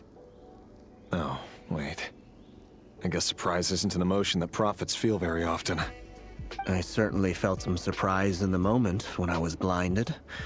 Surprise at the king's sheer ignorance. Surprise at just how unfairly this world responds to words of earnest remonstration. I'm curious. What did you prophesize this time? It wasn't a prophecy. It was a word of warning. Someone had to say it. The king has forsaken all reason in pursuit of his obsessions. I simply told him that if he continues on this path, Conria will surely fall. But he didn't listen. Worse still, he stabbed you in both eyes and locked you away. Oh. Dane asked for my help. The court is in complete chaos now, but I'm sure you predicted that. Everything is transpiring as I foresaw. Yeah. Yet I am powerless to change it. Fate is an immutable force. I can but lament as the inevitable unfolds. I do wonder whether giving a man the power to see the future does nothing more for him than slowly crush his spirit. Forgive my curtness, Vedafulnir, but the king did not suddenly turn on you today. His suspicions have been brewing for a long time. You can't have wisdom beyond the reach of your fellow man without attracting his fear and suspicion. There are things the king does not want to see. So, he doesn't want you having visions of them either. He blinded you because he thought this would make the visions stop. He wasn't entirely wrong. I did indeed lose my power to see the future. Right up until... Until what? Just now. I believe I saw something new. Well, tonight could go a lot of different ways. 5 of us banded together to storm the palace, also we could rescue you. This will go down as the most tumultuous day in Conrian history. I sense hatred in you, but also hope. A desperate hope that with the tyrant deposed, that will be the end of the story. But this is not the end. It is the beginning of a new chapter, in a whole new story. There are many men of honor and courage in this world, Rerir. But you are not one of them. You're not here for justice, are you? You're here for yourself. Yes. Is that a dagger? Interesting. Why not the polearm? It was always your weapon of choice. With your abilities, I don't doubt that you were able to recover some of your sight. But I also doubt that you want to make an enemy of me right now.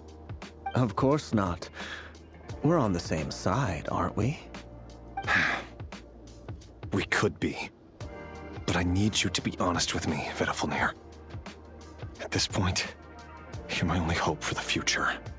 You mean your future? With your beloved, Thelindis? Yes. And I know there are bigger things at stake here. A dynasty, a nation, maybe the entire world. But forgive me, I care first and foremost about myself. I can't abandon the one I love to save myself. I just can't do it. But you see a broader picture of the future than I. You see the solutions to the biggest problems of our age. So tell me, what is my solution? What's the answer? In matters of fate, answers are either right or wrong. What will be, and what will not. Maybe you are willing to pay a certain price in the pursuit of happiness. Yeah. But unfortunately, fate does not negotiate. That is the cruelest thing about fate. It is unmoved by your sacrifices. That can't be true. I know it's your voice that I keep hearing in my head, urging me to see how the world is changing, to seek more power, so I can protect the things I love. You show me disaster, but you won't show me how to avoid it? Why? Why are you doing all this? My voice. In your head.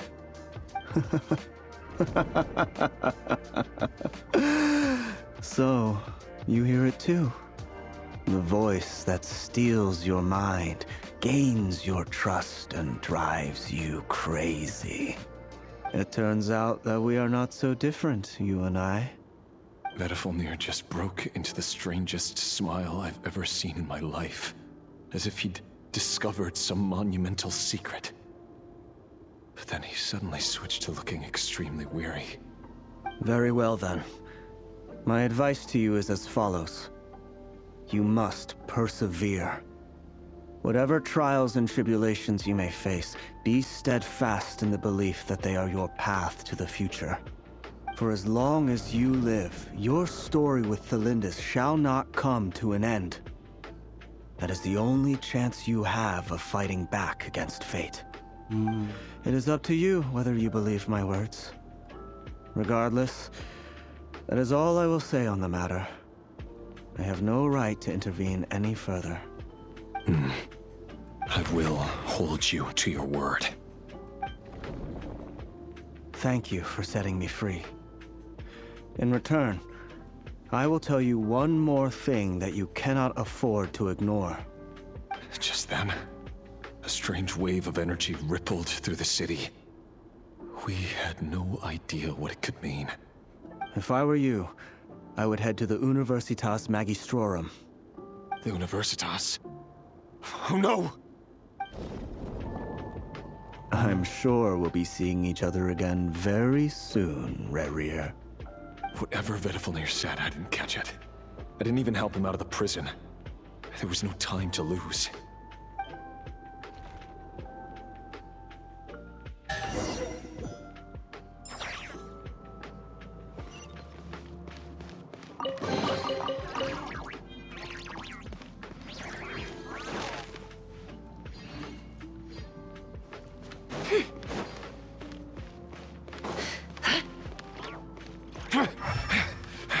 Monsters? Is this Rhindaughter's doing? Or the Universitas Magistrorum? Out of my way!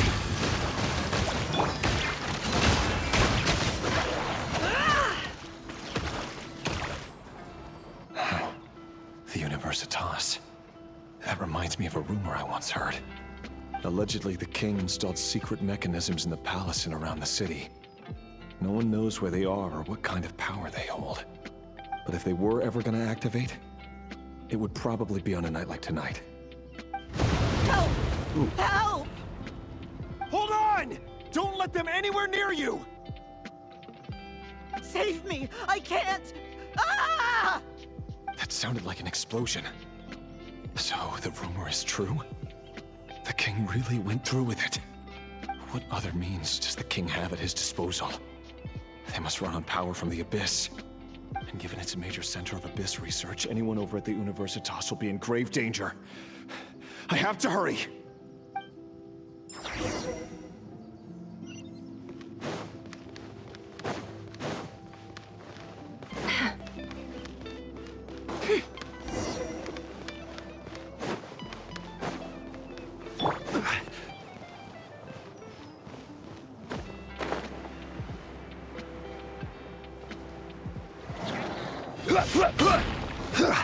I will have order.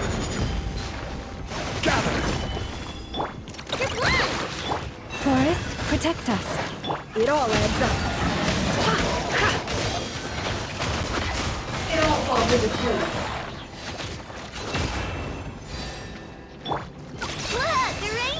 The deception ends here. Leave this place. For the everlasting forest.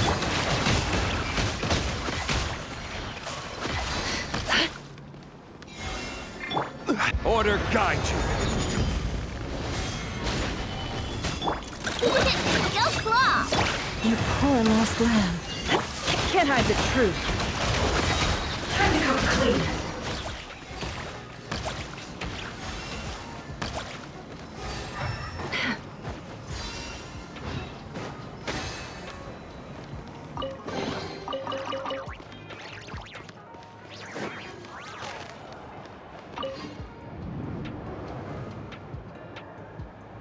Monsters!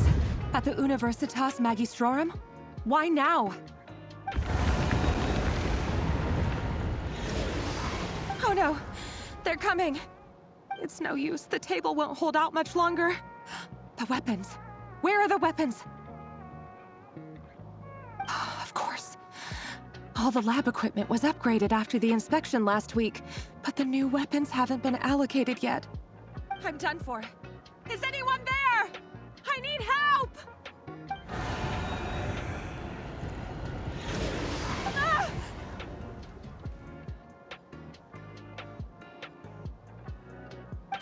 Stay back! Please stay back! Please!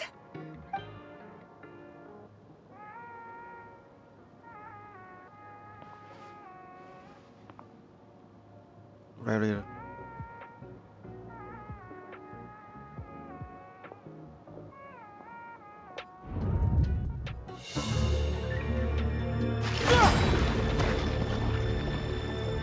What's that? Rerir! So the rumors about your work are true? What? No! Listen, something happened at the palace tonight. We have to leave! You don't need to lie to me anymore. What do you mean? I know why you're worried, and I will respect the decision you've made. But it's okay, because I found a solution. I know how to end all this. You can have it back. The normal life you so desire. But until then, I'm afraid our wedding will have to wait. Felindus? No, don't do it! Felindus! Felindus!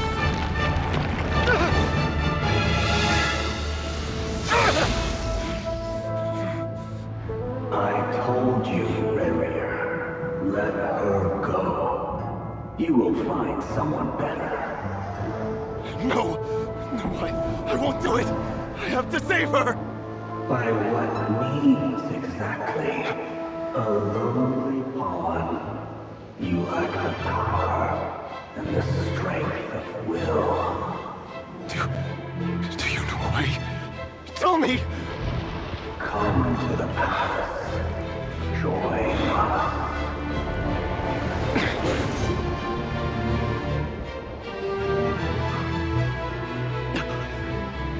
Rarier, thank goodness we... Step forward and take your share. You made it. Not you too.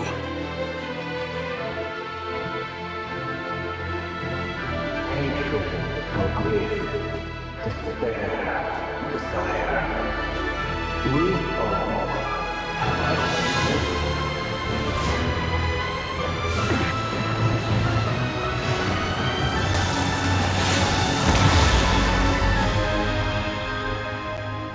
Rarier. Rarier. Felindus? Were you daydreaming?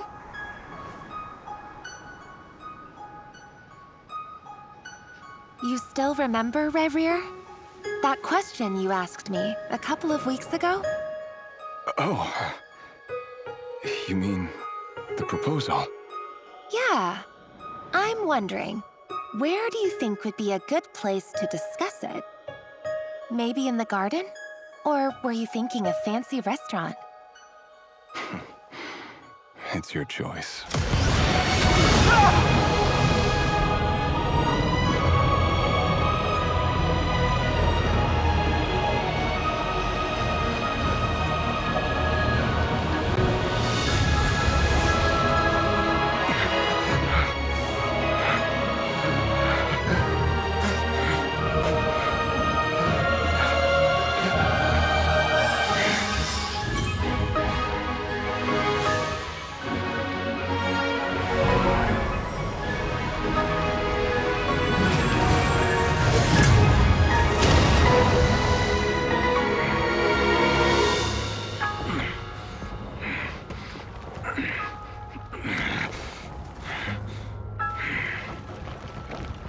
I will find you. And then, you can give me your answer.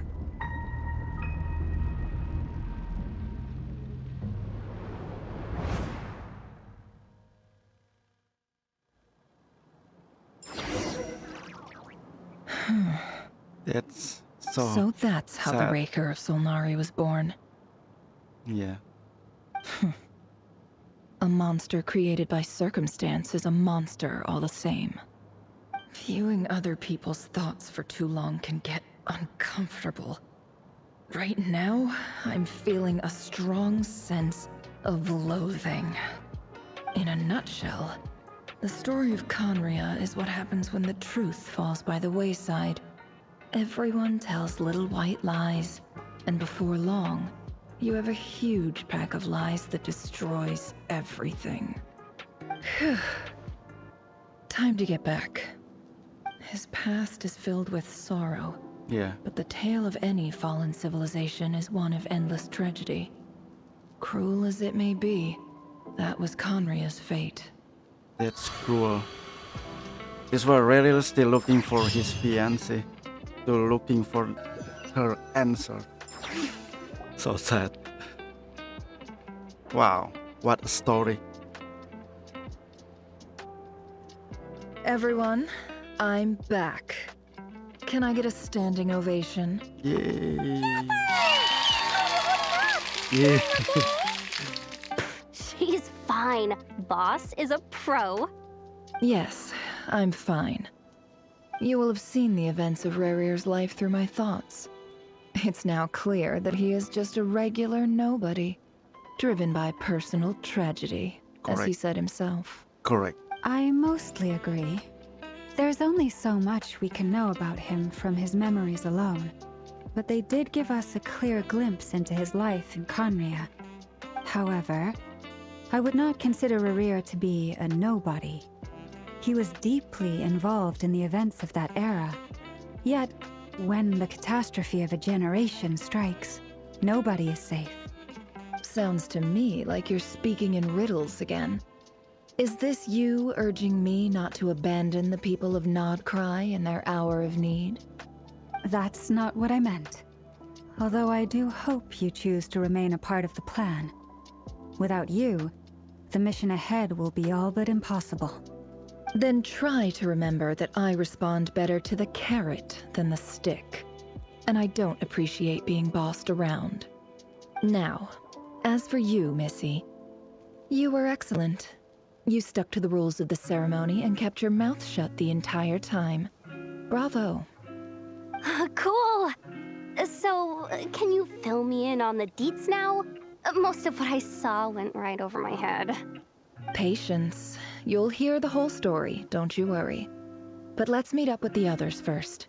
It will save me narrating it twice. Yehoda? Yes, boss.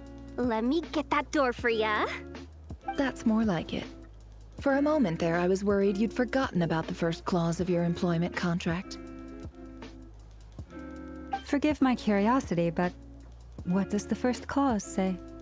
It says I gotta do the annoying stuff that boss is too lazy to do for herself. Like opening the door, pouring the tea, yada yada. Is that right? If something is in the contract, it's because she willingly agreed to it. Rest assured that the Curatorium abides by the very strictest of labor policies. You don't seriously think I'm cruel enough to treat her like my slave? In any case, I've hardly shied away from my share of the work today. Hope I don't catch Flintz and Varka lounging about in their chairs, enjoying a leisurely cup of tea.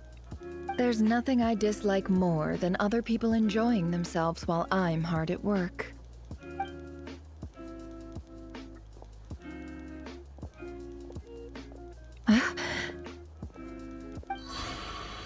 Oh no.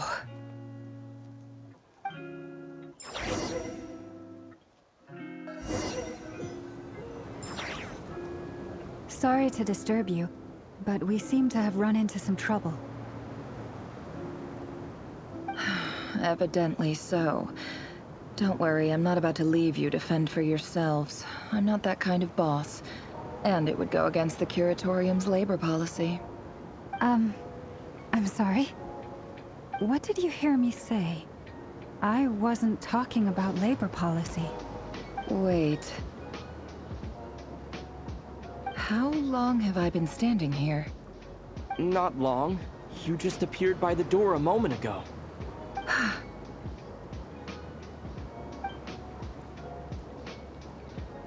Boss, what's wrong? You look like you've seen a ghost. We've been tricked. We never left at all. Somehow I hallucinated that whole scene back inside the office. Hallucinated? But how? How indeed. This place should heed my will alone.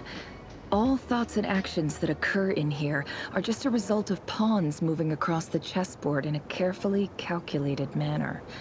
And nobody has access to this chess set but me. So you control everything in here?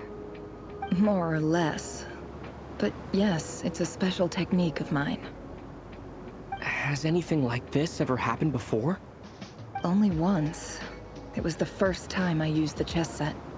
Is there any similarity between what happened then and what's happening now? I suppose my thoughts are a little turbulent, which was also the case my first time. Is there anything I can do to help? The first clause of your contract clearly states that I only need your help with things that I'm too lazy to do myself. Meaning, you're not feeling lazy right now? Meaning, this is not something Yehoda can help with. The chess set is a personal treasure that I alone understand. I must be the one to find our way out of here. Boss, it's fine. Really. Let me do something useful. Oh, listen to you. Whatever would I do without you, Yehoda? What? Really? Yes, really. Where would I ever find another employee as obedient and servile as you? God forbid anything ever happens to you. Oh, okay. Well, anyway, I was thinking of fetching some water. There's gotta be a source around here somewhere. I suggest everyone finds someplace comfortable to take a rest. We gotta conserve our energy. Even though all this chess malarkey doesn't exist in a physical sense, mentally speaking, it's all real. And so is our tiredness and fatigue. You don't want to dismiss mental fatigue. Just because it isn't physical doesn't mean it's any less serious. But anyway, I got your backs, so don't worry about a thing. Don't I have the best employees? Jealous much?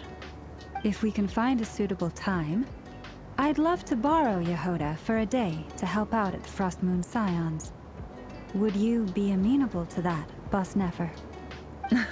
Boss Nefer. Oh, Lauma. Have I ever told you just how pretty you are?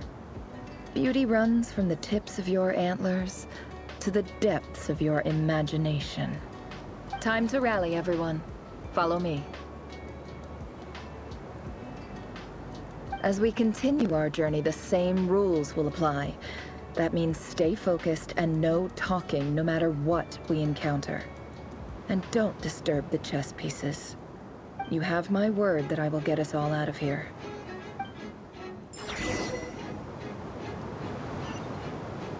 Wow, where is it? Is it in the desert? Sumeru? Okay. Okay, let's keep going. Should I use this one? Wait a minute. Yeah, Genie. It's hell. Maybe.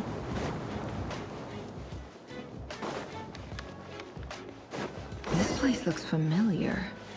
That's not a good sign. There's someone up ahead. Time for a little chat. I wasn't expecting visitors at this hour. Wait, is that? Oh, it's him. There you are. Sinue's been looking for you all day. I think he has some news for you. Oh yeah? What were you doing just now, Uncle Retinue? Hiding away some more loose change? I know I saw some Mora. What do you mean loose change? Oh, come on, I'm too old for this. Just pretend you saw nothing.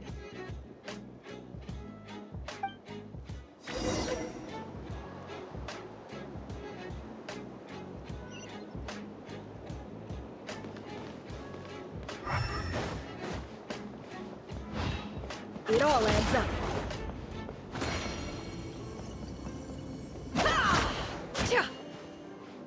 Hey, kid. Mind telling me what Sinuhe's been up to recently? I'm trying to get in his good books and I need a way in. Get in his good books? Why? What do you want with my dad, Uncle Apepi? I've written a new song. I was hoping to showcase it at the next festival, but I'll need his approval. A new song, huh?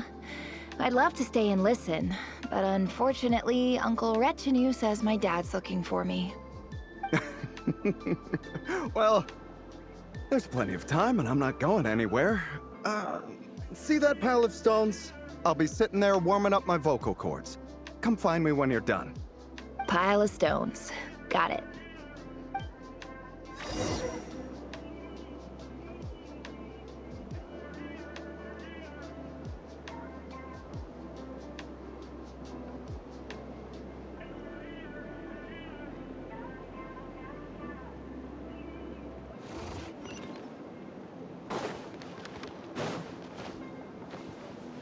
No more lies.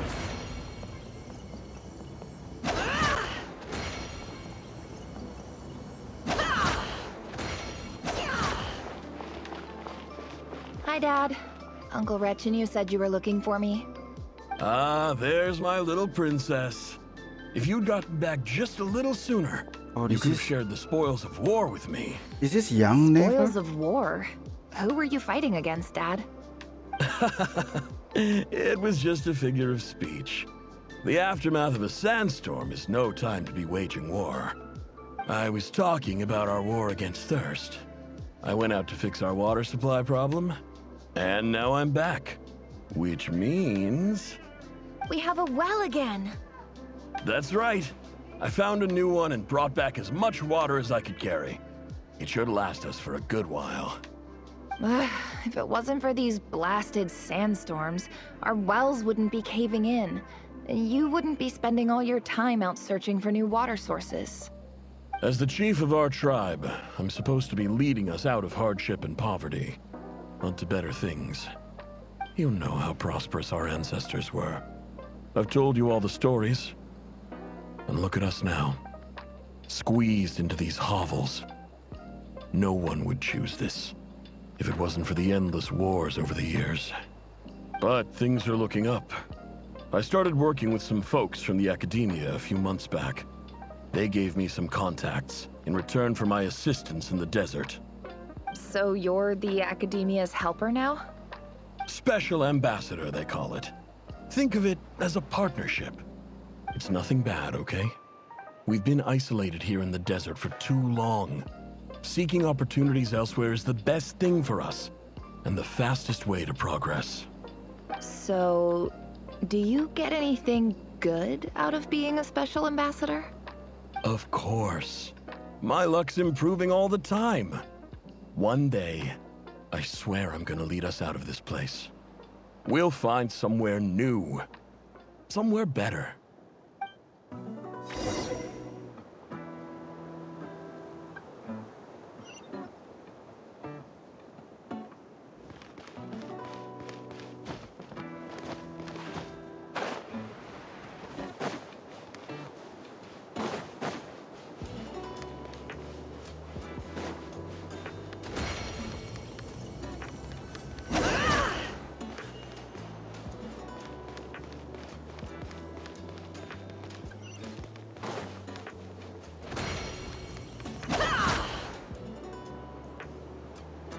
That's our well, and you know it.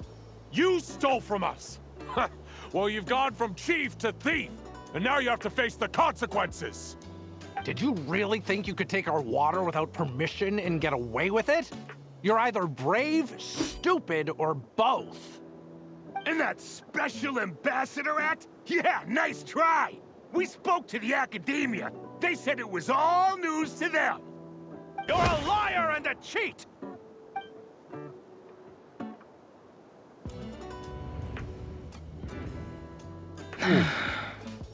I heard Yehuda gasp, but I don't blame her.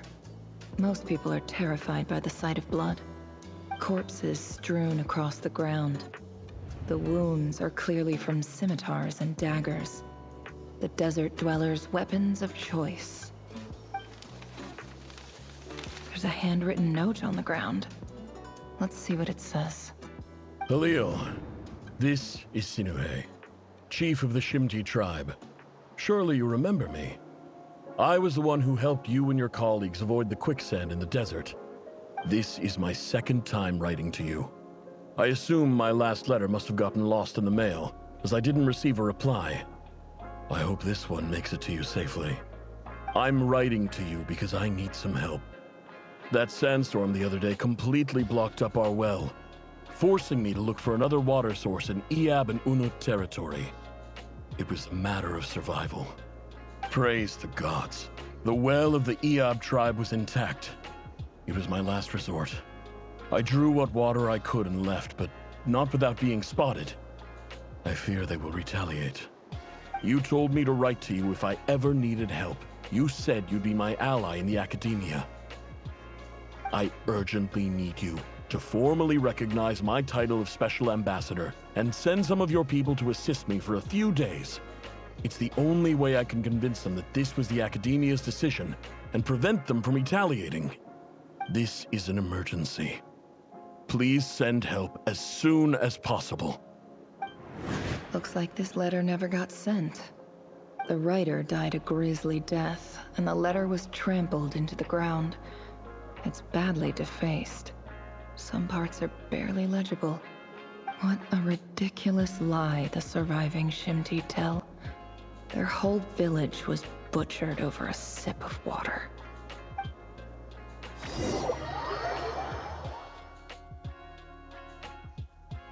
Ah, officer. Welcome. Welcome to our humble village.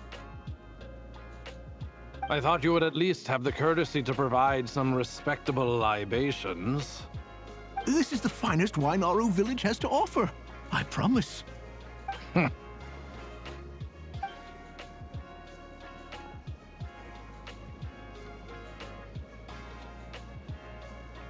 The Academia has agreed to reserve a single space for a candidate from your village.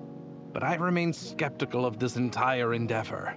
I highly doubt anyone in this desert possesses serious academic potential.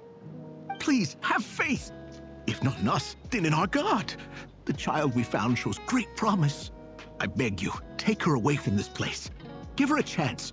Don't let her talent go to waste. I don't recognize her.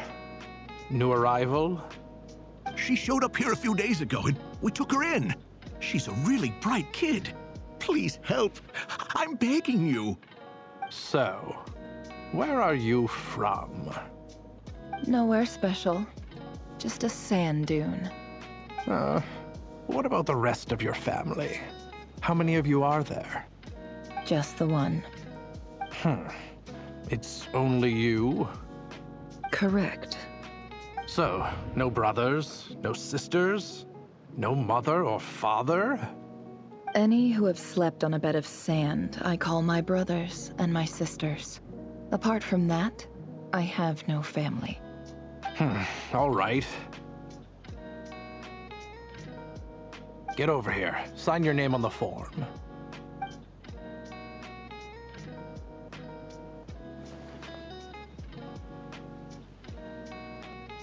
Never? You're rather fair-skinned for a desert dweller.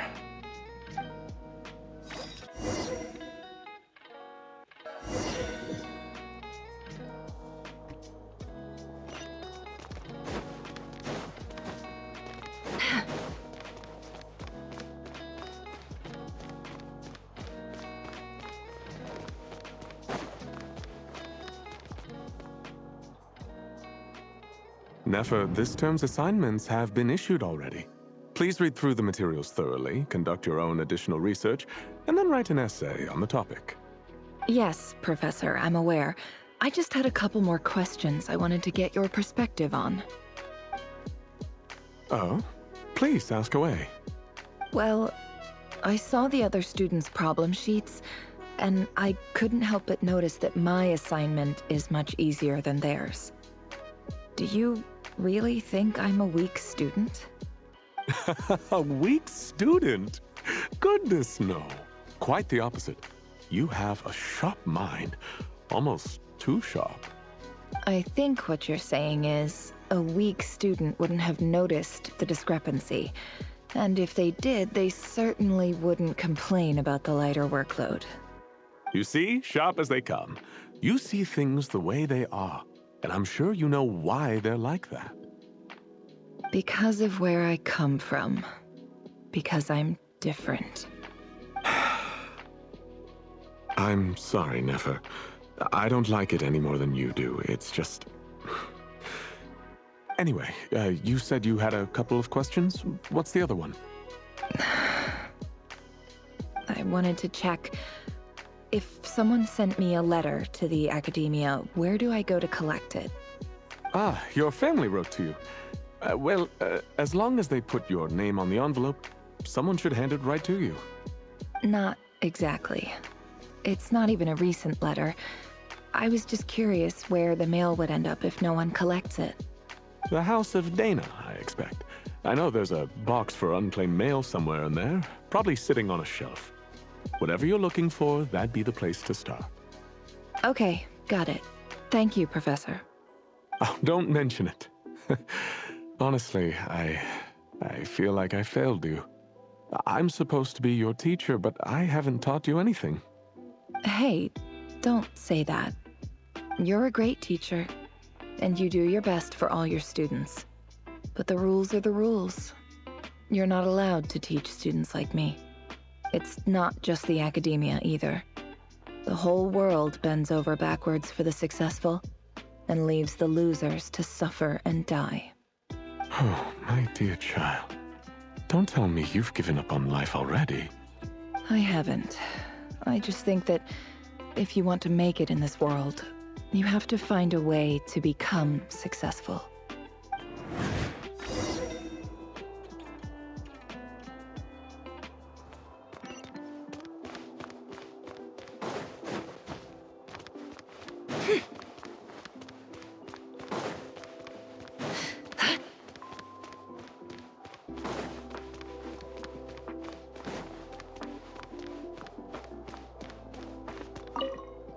This must be it. A big cardboard box full of unclaimed mail. And probably some letters that ended up here by mistake, too. Let's take a look.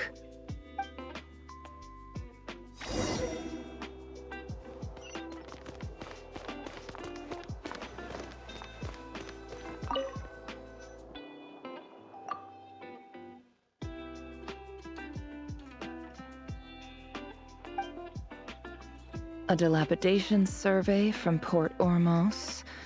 Looks like it's from a Core of 30 representative. What a strange thought. A bunch of mercs losing sleep over rundown buildings. This one was never even opened. I guess the recipient didn't care what the Core of 30 had to say about anything. Who was it addressed to? I don't recognize the name, but it must have been a Kasharawar professor.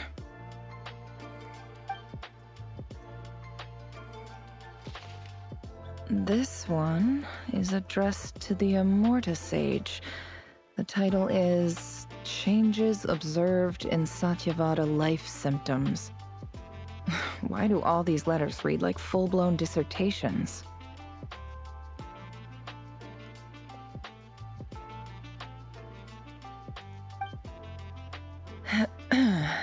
Guided by the incense, we became lost somewhere in the forest. All the barriers between levels of consciousness disappeared as our minds soared around in circles, looking for a branch to seek refuge on. In clinical terms, these symptoms fit the description of incense poisoning. The Immorta Darshan strictly prohibits the use of hallucinogenic substances, but I believe there are still people getting away with it. For example, my neighbor who always breaks out into song and dance after using incense. This seems like something the academia would want to know about. Why wasn't it collected? Wait, what's this written on the back? It's so small. The note says, the sender authored this letter while under the influence of mushrooms. I would send it back, but no return address was provided. Stamped by the Grand Conservator of the House of Dana.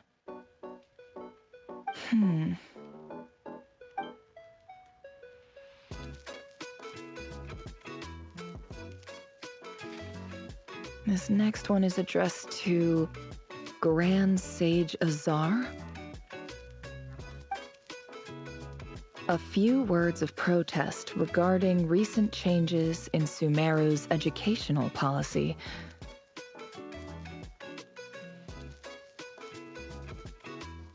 In recent years, the academia has taken on a small number of students from the desert region, as per the policy to this effect. However, it appears to me that these students have not, in fact, been provided with educational opportunities that are, in any meaningful sense, equal to those enjoyed by their peers. As well as receiving dumbed-down assignments and perfunctory tutoring, they do not even have full access to the Akasha system. Education is the fundamental purpose of this institution, which should go without saying in a nation whose founding virtues are knowledge and wisdom. I ask you, is the lip service we pay to the policy of education for desert students true? As Grand Sage, policy decisions are your prerogative, but do not forget your roots. You and I were once students too, as was everyone else in this institution. I do hope you will give some serious attention to this matter. I encourage you to discuss issues like this with myself and others, and listen to some alternative opinions. Great letter. Shame it didn't get to where it needed to go. And the sender is... Huh? Cyrus? Sage Cyrus of Spontamod. Okay.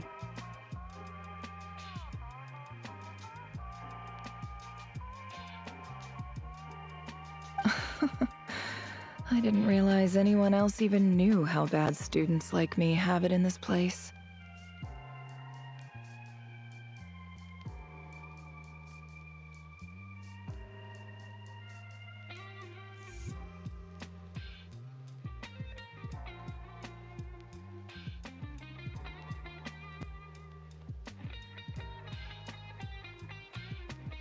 So this is where letters from the Sage of Spontamod end up?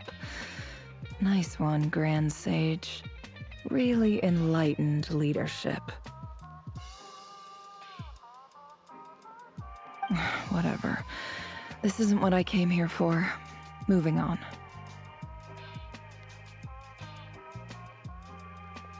I'm not exactly holding out hope that a letter sent from the desert would even make it here. But if it did, where else would it end up if not in this box?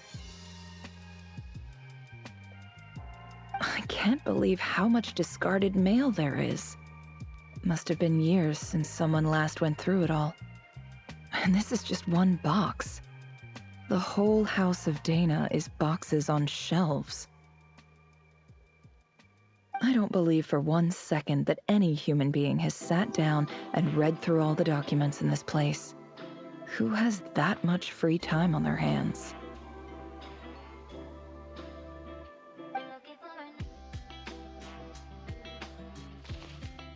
Wait, could this be it?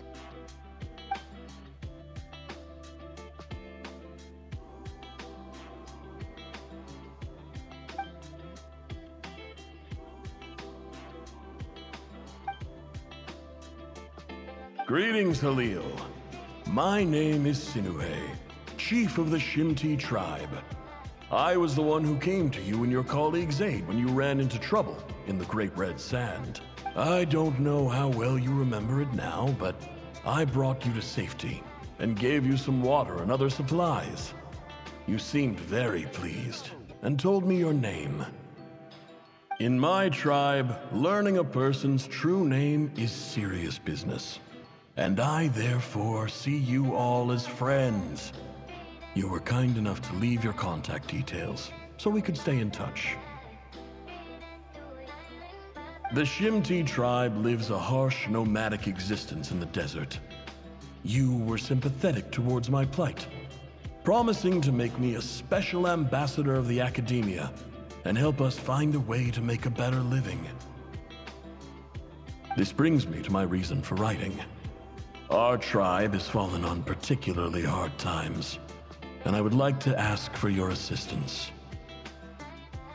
There was a terrible sandstorm a few days ago, which blocked up the well in our land. To ensure my people's survival, I had no choice but to venture into Iyab and Unut territory in search of an alternate water source. The Iyab and Unut are descended from the Thamudians. While we trace our ancestry to Tulatala, we worship the Lord of Flowers and have had relatively good relations with our fellow tribes up until now. I found a well belonging to the Iyab tribe. They declined to help us, but I really had no other option. So I took some water to keep me and my tribe alive. My actions are certain to incur their wrath. When we met, you assured me that you would be my ally in the academia. I would like to take you up on that offer, because I really need your help. I wonder if you could send an academia representative to meet with me. That aside, the last time you were here, you mentioned that the academia had started accepting students from the desert, and I told you a little about my daughter, Nefer. We have next to no resources here in the desert, and my power and influence are limited. Would you consider enrolling my daughter at the academia? She is a smart girl. I know she won't disappoint you. From the outset, the academia never took you seriously. Those things they promised were just empty words. I doubt they even remember the name Sinuhe. And you were so emphatic that your luck had finally changed for the better. You swore you'd lead us to a better place one day. You spoke with such conviction, like you were the most powerful chief in the whole desert. You liar. You lied about everything.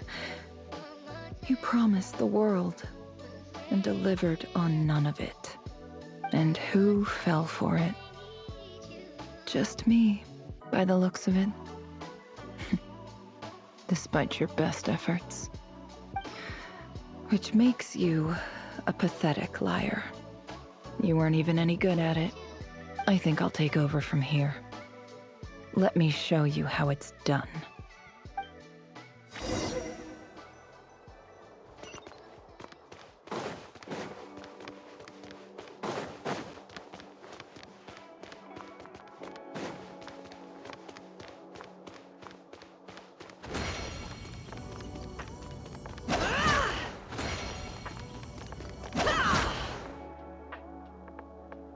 I just came to say goodbye. Thanks for everything you've done for me in my time here. Nefer? You packed your bags. Where are you going? I'm quitting. Something's come up in my hometown. Gonna head back and deal with it. Huh? But this was a hard-won opportunity for you. You know that better than I do. It was, but it doesn't matter. I have more important things to deal with, and they can't wait. Oh, and I didn't want to overfill my bags, so I left some incense on your desk.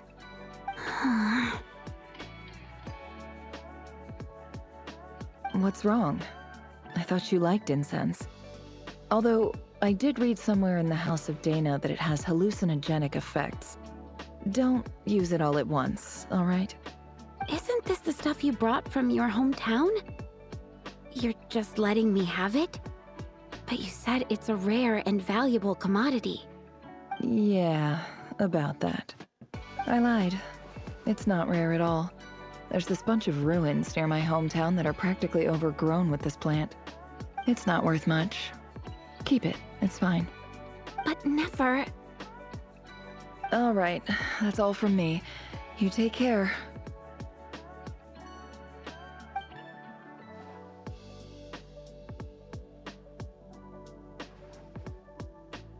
Don't forget me, okay?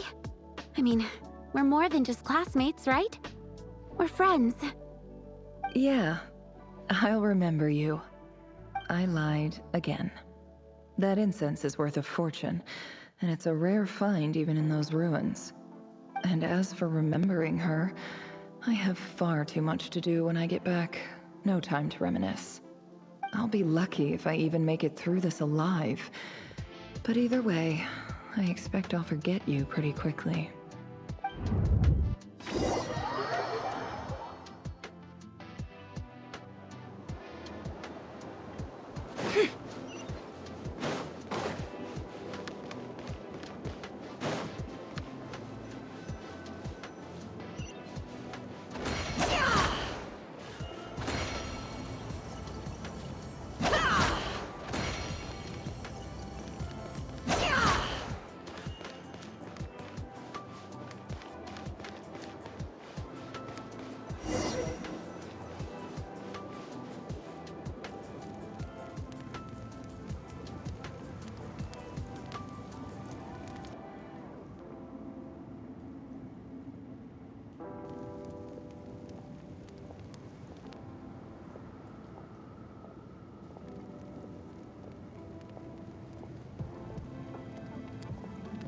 It's a pleasure to meet you, Mr. Arif. So, what does the Academia want?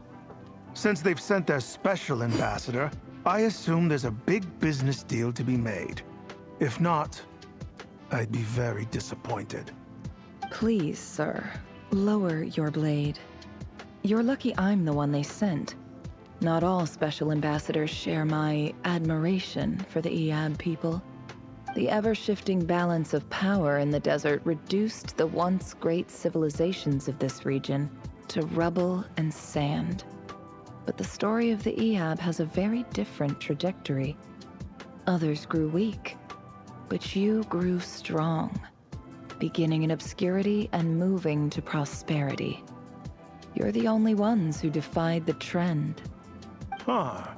So, you do know who you're dealing with? This well is the perfect symbol of your strength, is it not? It used to belong to the Unut, but it looks like you have control over it now. You're not wrong. But I'm sure you didn't come all this way just to flatter us. Of course not. I came to bring you some very good news. Some information that recently came to light, which might just be your ticket to freedom. Records uncovered by the Vahumana Darshan show that a certain well currently under Iab control is built on top of some ancient ruins. These ruins are of great archaeological interest to the Academia. I checked the map carefully on my way over here, and I'm confident that this is the well in question. The Academia is offering 50 million mora in return for excavation rights. 50 million? No, wait. If these ruins are as important as you say, 50 million's a little low, don't you think? Don't get greedy, Iab. We know far more than you think. We know that you seized this well by force. Wasn't that the first step in your rise to power? To drive away the Unut and steal their water supply? So what if it was?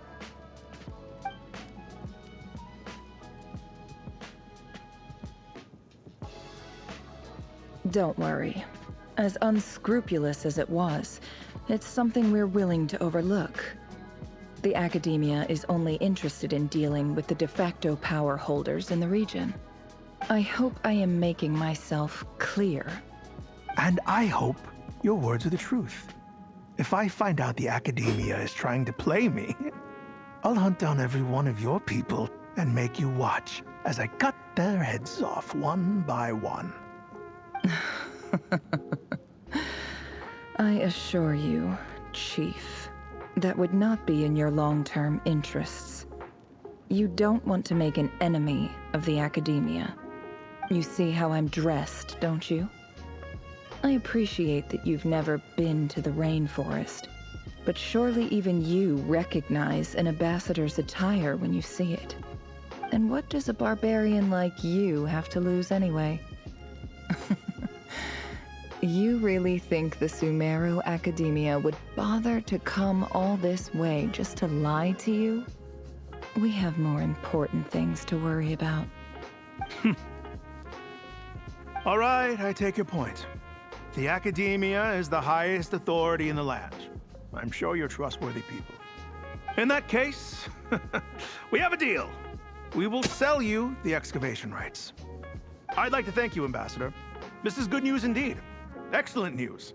In fact, it calls for a celebration. Would you do us the honor of staying a while and enjoying some EAB hospitality? Gladly. I am partial to wine myself, and I trust you are as well. So let's indulge in a few drinks together, in celebration of this momentous occasion.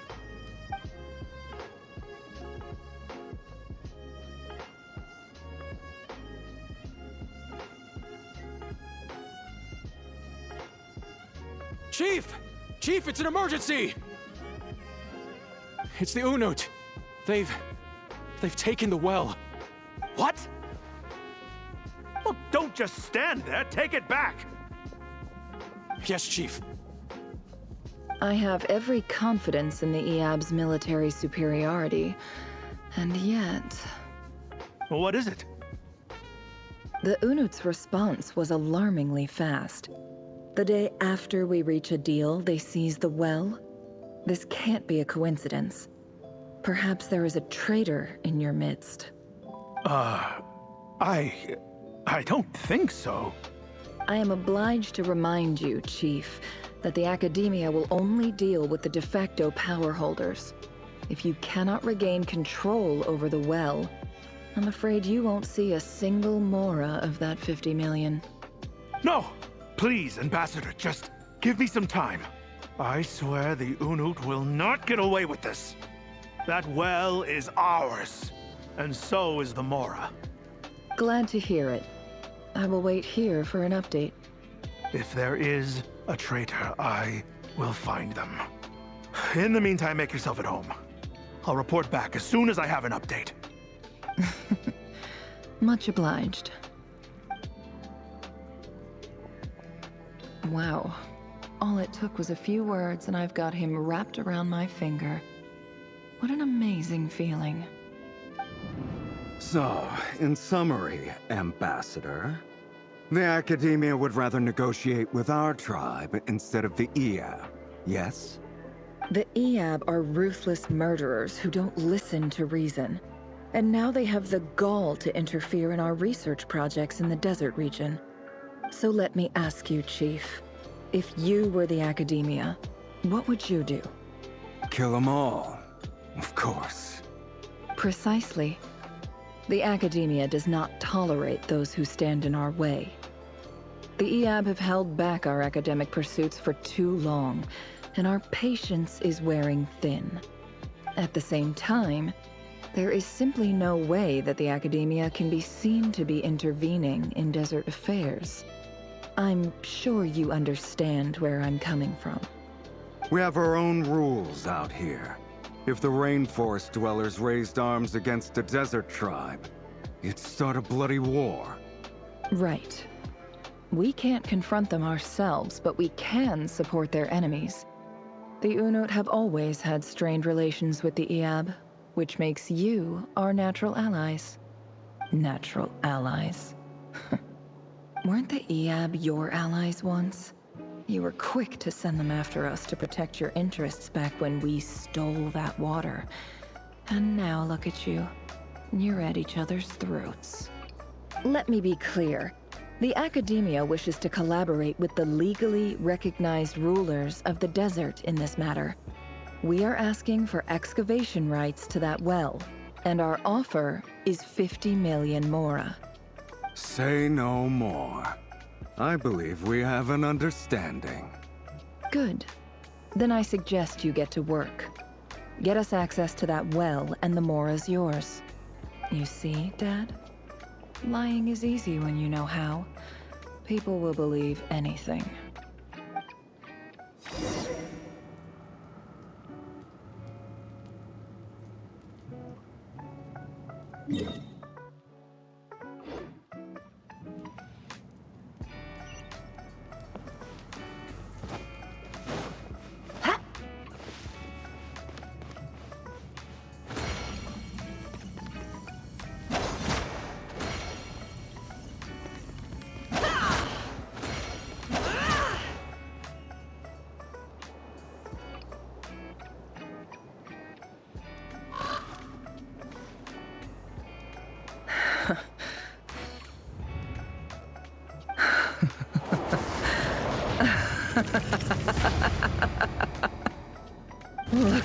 yourselves.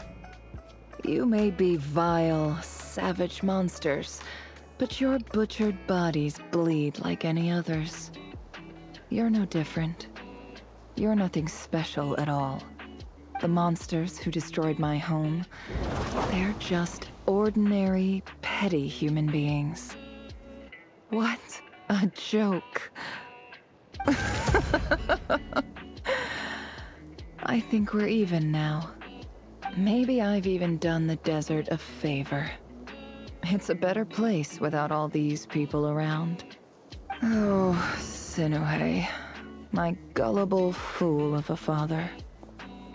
Perhaps if you'd been as ruthless as I was today, our tribespeople would still be alive. In this dog-eat-dog world, a chief needs to be tough to survive. But you couldn't do what had to be done. So I did it for you. Nefer, it's okay. All of this is in the past now. I believe I remember you promising to remain silent. Yeah, but even so... Yehoda, is there anything you can do to ease the tension?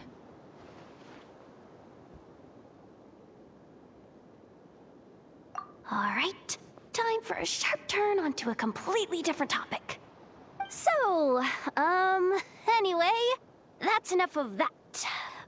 When are we getting out of this place? Feels like we've been walking forever. I'm getting pretty tired. Oh, Halma, you tired? Yes. If we can find somewhere to sit down, I could certainly do with a rest. It's not far now. There should be a temple just up ahead.